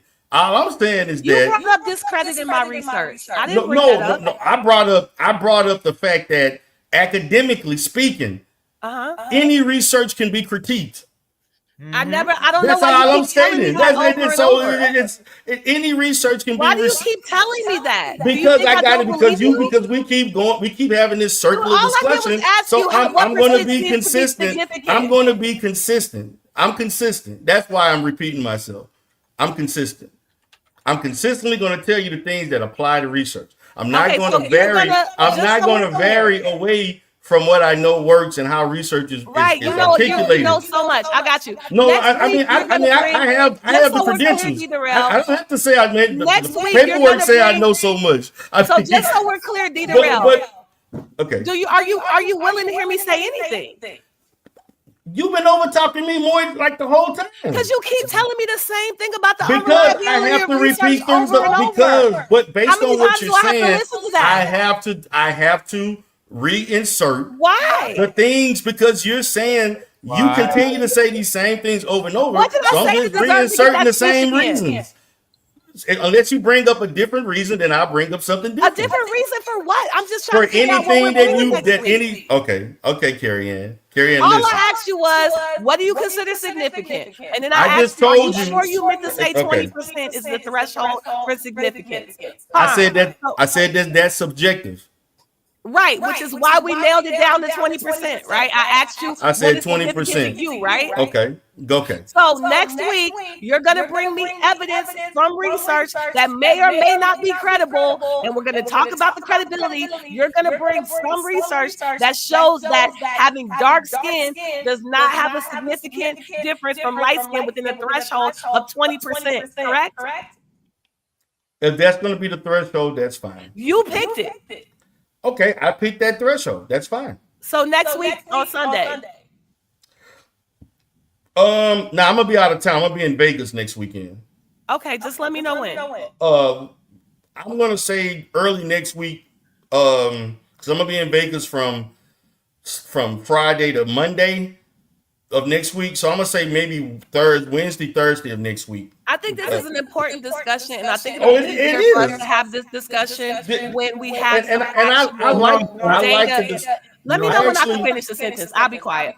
I'm enjoying the conversation. I really am, but at the same time, I just won't. Because see, I'm doing this because in other spaces that I'm in, and Chaos Reign can contest, there are people who are always throwing up research.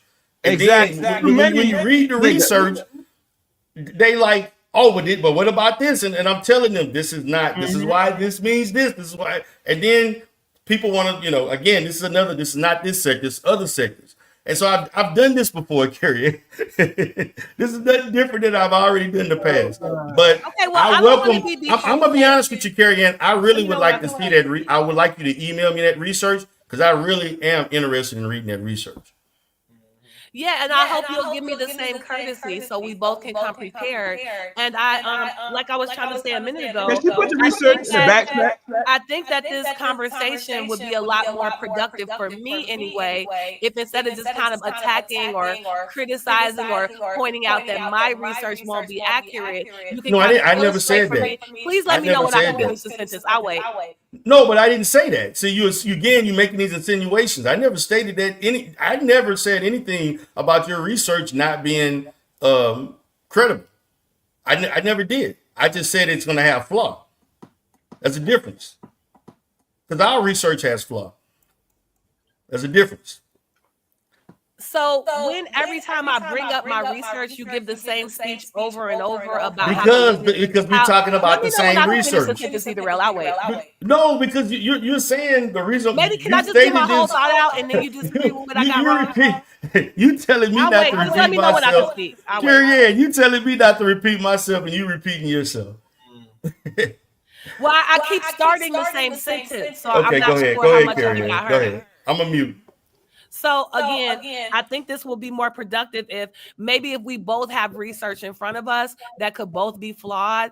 I won't feel like every time I try to give a statistics, we have to talk about the nature of research and how there might be correlation might not imply causation, and there could be other factors affecting the data. I think that's going to be true for any research we bring up, which is why I just think it's kind of pointless to keep saying it over and over again unless you can point to a specific flaw in the methodology. And I just think it'll be a lot easier to keep it to the topic at hand if we have actual data in front of us. So I would like to have this conversation too. I'm open to being wrong about this. I respect what you have to say, and I will come with a listening mind, but just me trying to assert something and it just keep getting told it might be wrong when nobody else is really providing anything but their own personal anecdotes, I just don't think is super productive. Again, you that whole monologue that you just stated was at trying to discredit me in a passive aggressive manner. And again, I'm not saying anything no different than I would in an academic environment. So if you want to take it that way, you're more than happy to. But I'm going to be consistent, and that's all I can say about that. So I welcome your research. Okay, and I wasn't trying to throw shots. I meant that. I think that. Oh, really? Really? Well, if I did, I would tell you. I wasn't. I'm saying like you're probably feeling you have to illustrate that because we're talking in the abstract. If we have something literally in front of us, and at least me personally, I find it easier to learn that way. If you're pointing to like specific things instead of just like the nature of knowledge itself. We had basically we were talking about slander guide. That's how this kind of went into this. That wasn't. This is not like this particular topic. It came up spontaneously. It's appropriate, don't you think? Yeah. We were talking about slander God in regards to and what his racial, whatever going on with him racially. Which I thought slander God was biracial. Now they saying slander God is a white. I have an issue if slander God is turned out to be a white man speaking the way he has spoken in this sector. That's my issue, because I just like with Muslim and other people. I really have issues with that. Well, and I'll say I found it interesting that Creole Angel her pasta hopped down out the clouds to chastise us for not defining Black the way she wants us to. When I've seen her be in the audience when Stargate is calling people gorillas and niggers, and she never hopped down to assert her Blackness or what's non-Black then. So I do think it's important for Black people to assert their right to define Blackness for themselves. And people that want to come over here advocating for their own ethnic group is fine, but this right here is a Black space, and if you're not going to say anything when Black women are getting called gorillas, miss me with that bullshit. I'm gonna reserve my comments on pasta because I know y'all have a history, but we have a long ass history. And I'm gonna leave that. I'm gonna leave that alone. But what I can say is that this is a Black space. That's the reason why I was here in the beginning or whatever. And I'm indifferent. I'm not saying other races or groups can't be here, even though I care less if they're here or not. But I feel like if they're here, they need to conduct themselves accordingly, respectfully. That's all I'm saying. Agreed. And somebody like Muslim didn't, or to me, I don't think Al Lanier claiming he biracial. I don't think he's biracial. I think he's Hawaiian, and I'm gonna stick to that until I see otherwise. Saying the things that they were saying were disrespectful. As it relates to slander God, until they give me a name with the picture that verifies that this white man is him, or per se, I don't know what else to say about that. That's just what it is. Yeah, I But have no opinion on it. There's no reason to, like you said. like it, you know, if he is white, then I'm gonna have heat for Slender God for saying talking the way he has been and disrespecting and basically doing what do they call it, like online blackfacing and all that kind of shit, and playing in our face for like 3-4 years. I have issues with that. Yeah, me too. Yeah, so that It's ain't just the gonna fly with creepiness me. of it. But like you said, it's white people that come around all the time. I don't have a problem with that. But Yeah, the calling us niggas and telling us you black is just, if anything else, it's just some creepy weirdo Yeah, shit. because Planet God has said a whole bunch of like, you know, we're just taking it as if, you know, this is a biracial guy that and he claimed, you know, he's considered himself black, which I've heard out of his mouth that he considered himself black. Yeah. And so on. So I accepted it as such. Well, it would be no different than if we found out one of the women in the sector was really a man, and then somebody come along, what's wrong with being a man? Nobody said there was anything wrong with being a man, but like, what the fuck, dude? Yeah, if you're a woman pretending to be a man, why are you around here pretending to be something you're not? Like, why are you playing with us? Like, right? Why are you playing in our face? And then you interacting with people, yeah. But to try to act like we doing something wrong as black people by asserting what we think is black, like I said, if I didn't see these same people sticking up when black people get racially degraded, they could miss me with that bullshit, respectfully. Right. I agree with that. Because we so quick to stick up for everybody else, but don't nobody stick up. Nobody's sticking up. But that's kind of changing a little bit. But they got a group of people mad at us right now for not sticking up for them. So that's kind of changing. Good. I hope to see more of that, because fuck us being everybody's fucking savior and everybody look the other way when we getting beat the fuck up. Yeah, let them be mad. I'm appalled at that. I don't know your position on that, but I'm like, about this black people stay at home movement. Yeah, like I don't understand why. It's almost like it was an expectation that we was gonna jump out the window for y'all ass, and I'm like, really? Like, but we've been doing it for so long. Like I was like trying to understand like where is all this coming from? Where you thought that we cared that much to be risking our life for the fact of something we ain't benefiting from? That to me. Yeah, well, it's just like a lot of them probably voted for Trump.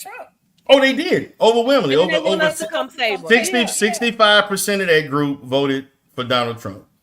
And see, that's why I'm not pro-immigration, even though I'm a commie. And like in theory, like we want open borders, but in reality, nah, fuck that. You said it again? I'm sorry, I missed it. I say, you know, as a communist, ideologically, they don't want national borders.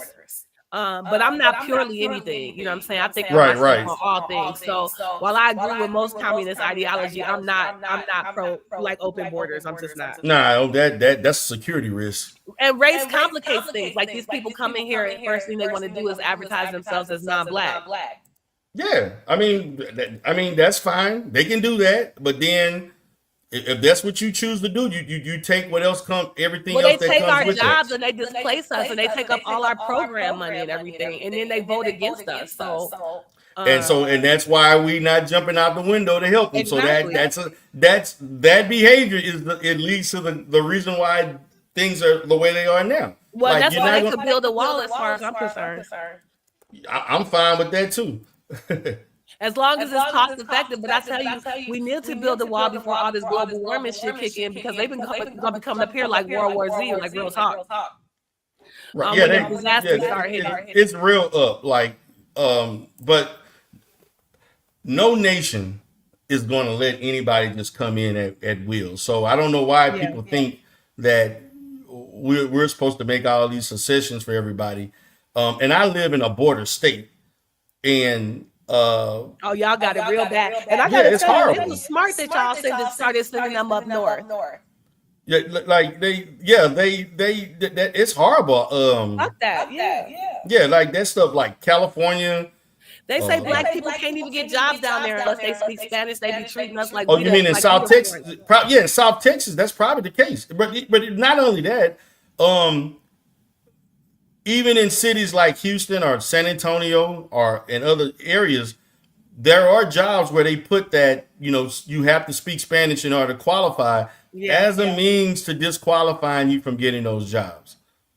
So I mean, I will say if I lived in a border state, I would go ahead and learn Spanish anyway, just for the money that you for could any be kind losing out on. right. I Uh, mean, like I was encouraged in college to speak, that you may want to speak Spanish and all this other stuff. I actually didn't do that, but I mean, it could have benefited me. But being honest with you, just honestly speaking, me speaking Spanish was not going to. I don't think it was going to propel my career any higher than what it was. I mean, it probably would have got. I probably would have gotten a few Spanish speaking clients here or there that I didn't need an interpreter. But it wasn't going to put an extra. And they're not gonna go to a black man, no way, No, they do. They will, but they do. But for the most part, they don't. But the fact of the matter is that it was not going to change it to the point where I'm losing out on millions over my career because of that. Nah, hell no. I wouldn't go to no non-black therapist. I thought they would be even more insular. Ain't no way in the world. Well, I mean everybody got consumer choice, so I can't tell somebody what their consumer choice can and can't be. That's true, but we have such a unique experience. I mean, I would go to a white person before I went to an immigrant. Because at least they American. I hear you. I hear you on that. And so I'm gonna be honest, kind of thinking about it. I've only had like 2 Hispanic therapists. Only 2. Yeah, I think they're more religious in general. Not all of them, obviously.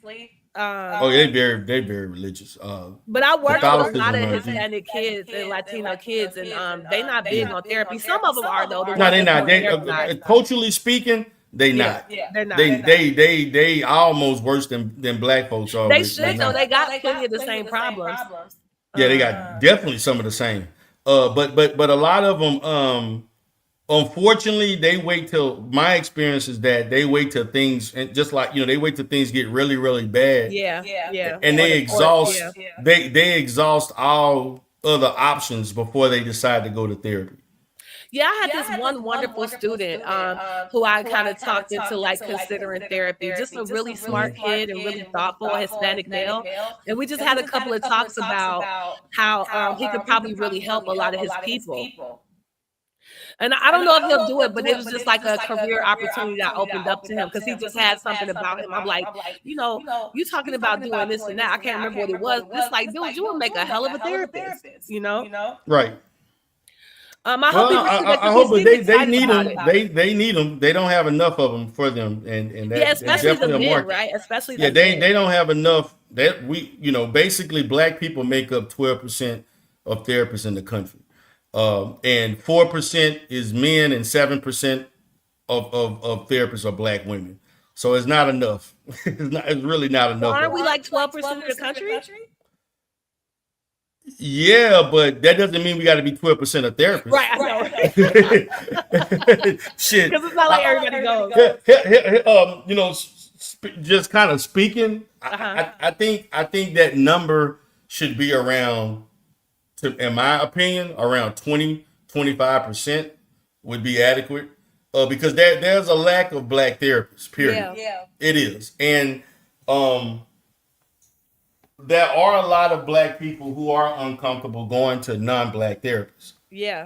And part of and most of my clientele is not black, but I do know that about 30% of my clientele. I feel like we could therapize. I feel like we could give therapy to white people, but I don't know if they could give it back. We know them better than they know us. There are people who have felt that way.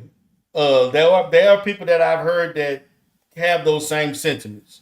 And that's based on their experience. And I've heard black clients complain the lack of empathy that certain groups give to them when they discuss issues. And the fact that the matter is that, therapists are human too. And a lot of them, they do what's called,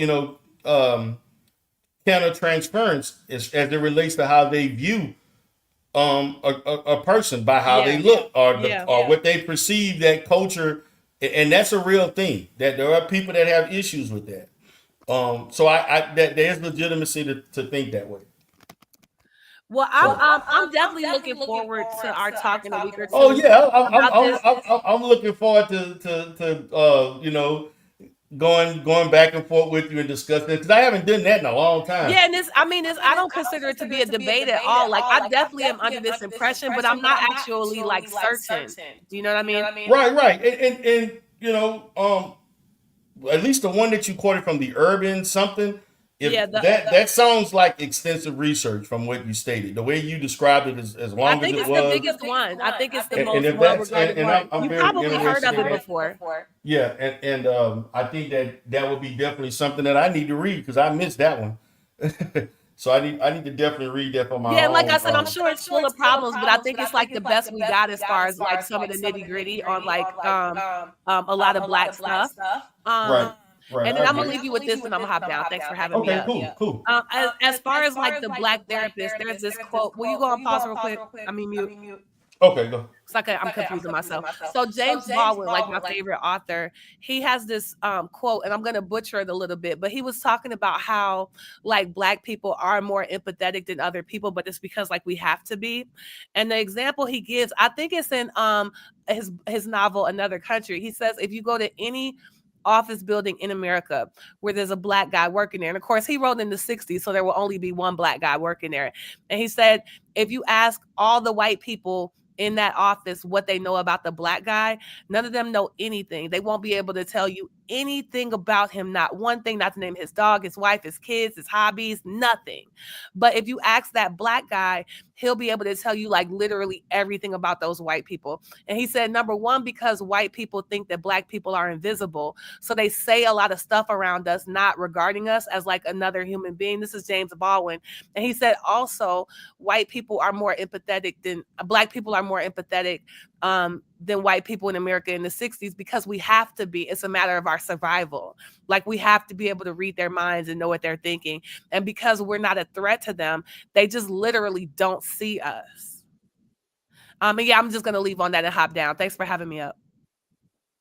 All right, I appreciate that. All right, Chaos Rain, I'm about to go ahead and wrap up in a little bit. I'm almost at the 2-minute mark. So you've been kind of quiet listening. And I know that, in the manosphere, we've talked about skin tone and attractiveness to the opposite sex and the whole thing. And, we had some people like Mr. Fent, like, they talking about light-skinned women. And then we talk about the women across seas that are lighter in Brazil and Colombia. So this is not out of the realm of what we've heard before. We've heard this before, so it's nothing new. So what say you before we wrap up? I gotta say this, man, personally. Man, I don't advocate racism, but because I'm over in this channel, I think Black men should give Black women what they want and say, yeah, go date her.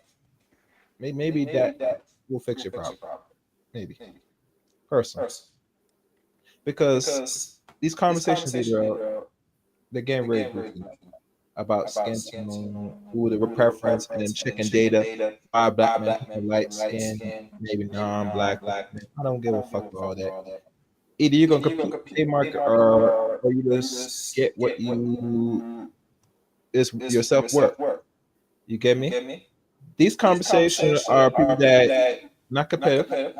They might be too fucking ugly, and they can't get what they want.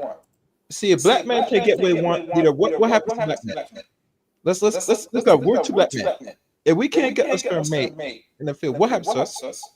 What we do, D-Ref? That's a direct question. If we can't get what a certain way? If we can't a certain woman that we like, or like what preference, or not, but like a certain woman that we feel that we deserve, or and we don't get that, what we do as a man. If we can't get it. Yeah, we can't get it. We'll find something. We'll find it till we can. Okay. Thank you. I mean, you move on and you try to find. I mean, some guys move and they go to other spaces. They move to other countries. Like they've been doing all types of stuff. Yeah. But the purpose of asking this, there are Black people still in the world that are still melanin rich, dark brown and jet black. Correct. Right. So if a jet black man, depending if he might look ugly, he might be too big, like 300 pounds or more, and whatever description that makes him less attractive. Either he's able to get the woman that he wants or whatever, he's going to get either the scrapping or he just tap out. It's not how it normally goes, right? Right. See, that's the beautiful thing about Matt. Either we can get what we want, or we just get the scrapping so we don't get, or we don't just don't participate. We don't sit there argue back and forth saying, all right, there's a data that's saying that there's a percent of dark skinned black men we can't get these set of women, including women that are lighter hue and stuff. And it's proven in fact, you feel we're gonna run you down or run any man or any person's conversation showing that this is true, and we're gonna throw in your face that this is factual. Do we normally do that? Do we normally? Wait, mute yourself. Let me repeat myself. Mute yourself so I can stop. Mute for a second. Okay. All right.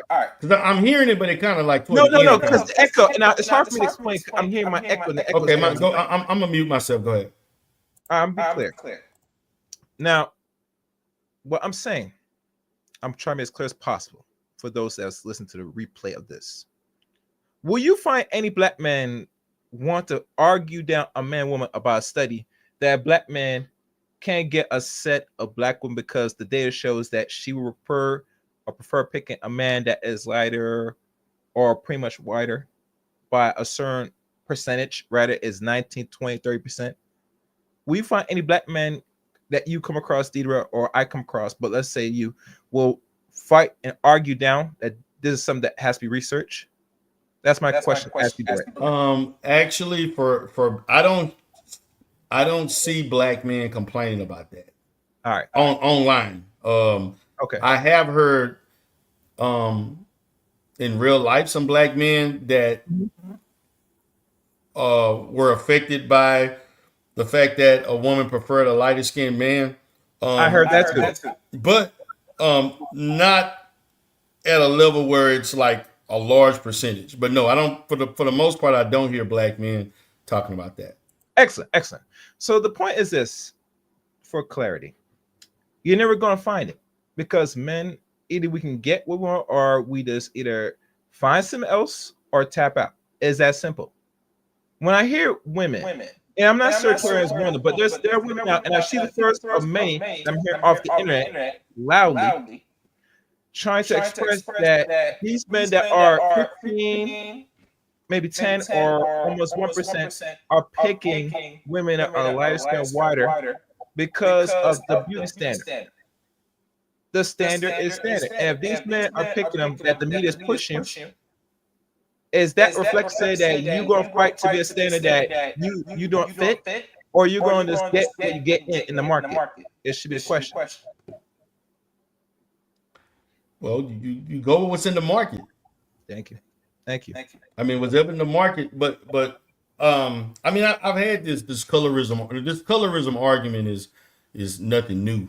I'm gonna have to revisit a lot of stuff because I don't like deal with this a whole lot. But I go back and look at. So this is not something that I like. It's not a big interest, but I do read things from time to time. Yes. But it's something worth discussing, having an intellectual conversation in totality as it relates to the stats and different outcomes of research. And in about a week or so, I'll pick about 5 to 10 studies to look at, and I'll have a conclusion. Rashida Skrober is well known for this. You heard of her? Yeah, right? No, and she's a person I've known for years. Do you know she's married to a light skinned man now, right? Yes. Okay. So she was married to a darker skinned man at one time. So it's not like she never married a dark skinned man. No, but you see with her, because she is creating a product to sell point, she's still able to get a man in the main market that is a black man, correct? To marry. Mm-hmm. So what is the argument with a lot of black women that either marry or not marry, try and prove the study? So that tells me you're doomed to get a high percent black man, so you can sit down and rest and you're feminine? Is this the argument we're trying to have? I mean, there's some men that will take care and you don't have to do much, nothing. You play your cards right. But really, if you don't get that or qualify, you get what you get in this main market. Or you just bow out. It's that simple. Or you go out the market and find other groups of men, which most women are doing anyway, and they've been doing that for more than a few years. They've been doing it longer than that. You gotta get what you get at the end of the day. Now, me saying that we should probably go out and maybe you should date out and see what the market is. I'm only saying this because these conversations are getting tired. They're getting goofy and stupid now at a point now. I've been hearing this argument for the same amount of time you've been hearing it, as far as the internet has been around, especially in certain sections of YouTube. And then can you get what you feel that you deserve or able to obtain it? No. Well, you got some work to do. You got a lot of work to do. You get me? Because that day will not secure you any man that you try to see value. Now, if you want to put this just to throw it at your face or my face, say you black men choose white light skin, can you please stop doing it? Pick the dark skin. Pick these. That's mate guarding. You can't force a man to accept you, just like a man can't force to accept you. That's not how shit works, nigga. That's how people gotta look at it. Understand? Now I'm gonna get heat. I'm gonna get some people triggered. I'm gonna get back. I don't give a fuck at this point, personally, because we all know this. Even having this conversation for more than an hour over some nonsense about some data. And you told me personally, dear, you had conversations with a lot of people in the sector, including black men, about fucking data. And if you have not done no fucking research on any data, why are you having the conversation? Bro, I'm not a research man. I don't do data and say, here, see this. I don't do that shit. I don't have time for that. If I do it, I'll do it probably for my show for sake of conversation to bring some point and have people to expand more on the conversation. But I'm not going to sit there to devote time, energy to fight on a point that really, personally, if this doesn't apply, to let it fly. And if it does apply, you got some work to do. Because some of the men that's upper echelon in society, that's in entertainment, athletics, or where, that's not black society. I think black people today, D-Rail, what we're doing that's very dangerous. We're trying to look at people that's in certain fields that we don't control, that give the most or gross the most amount of money at a short period of time. That's not going to sustain black people in America in the long run. If we ran entertain, control it to grip, maybe we could have this conversation, but we don't run that either. So that's how we find people that so-called 10, 5, 1% that's in those areas. That's the question I should ask black people, including the sisters. Because you're more receptive to social media than us. The first you turn on, you see black man with Becky. I don't give a fuck about that right now. He's in a different echelon. Where he's going to be around a certain people that's going to say, or be presented to a mate if he's not married, he might pick them more easily than you.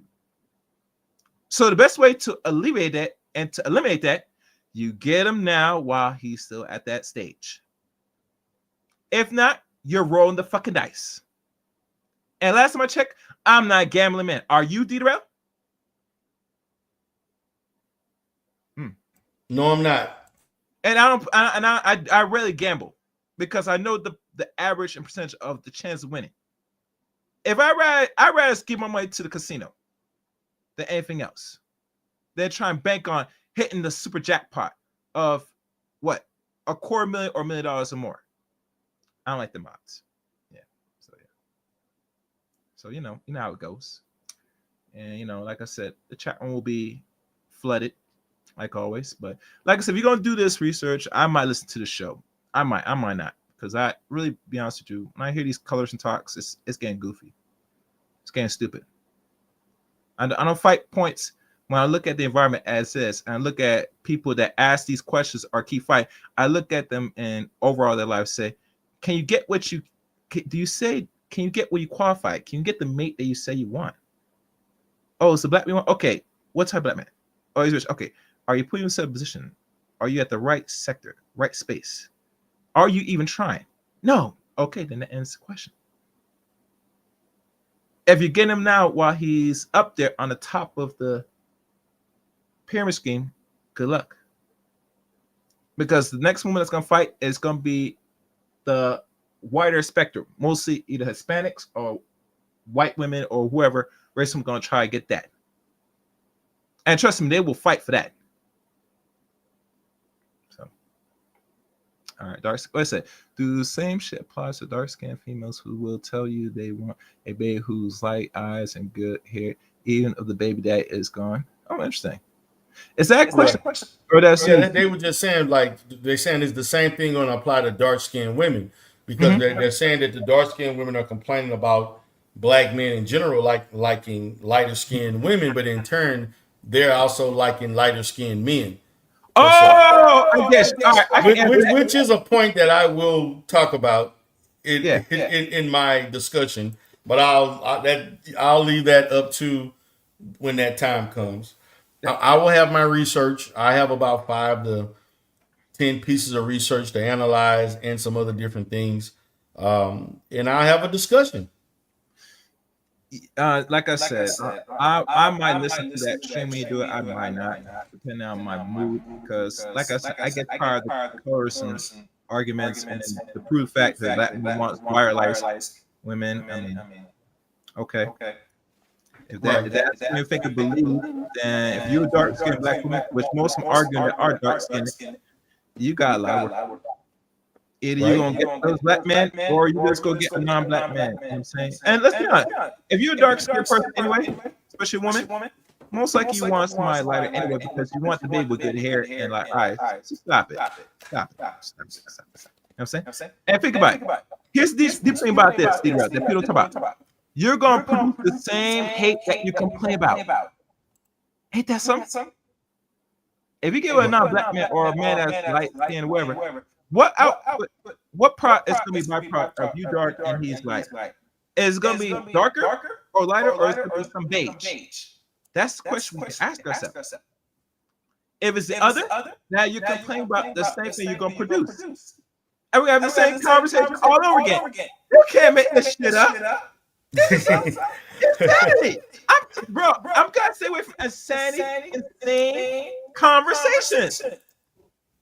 Right. This don't make no sense. I'm gonna get a headache. Yeah, bro. I know you're gonna have blood pressure. I don't got high blood pressure. Thank God.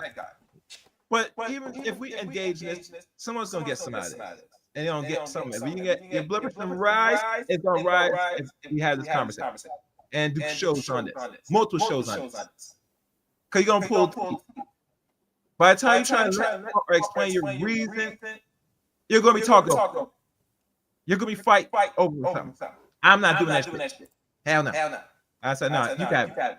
What? You said what? About what I said? You got it. Go ahead. Okay. I'm going to argue. Right. Okay, man. Well, I'm got to go ahead and call it a day, man. Yeah, thank you. All right. Well, guys, it was a very, very spirited conversation today. Shout out to Carrie Ann for coming aboard to talk about what we talked about. Now we're going to have a discussion about black men's color preferences as it relates to black women, as it relates to color complexion and getting married. We'll discuss all of those things in about maybe a week and a half from now. And appreciate everybody for coming in. I'm going to get ready for bed. I'll see you all next week. Peace.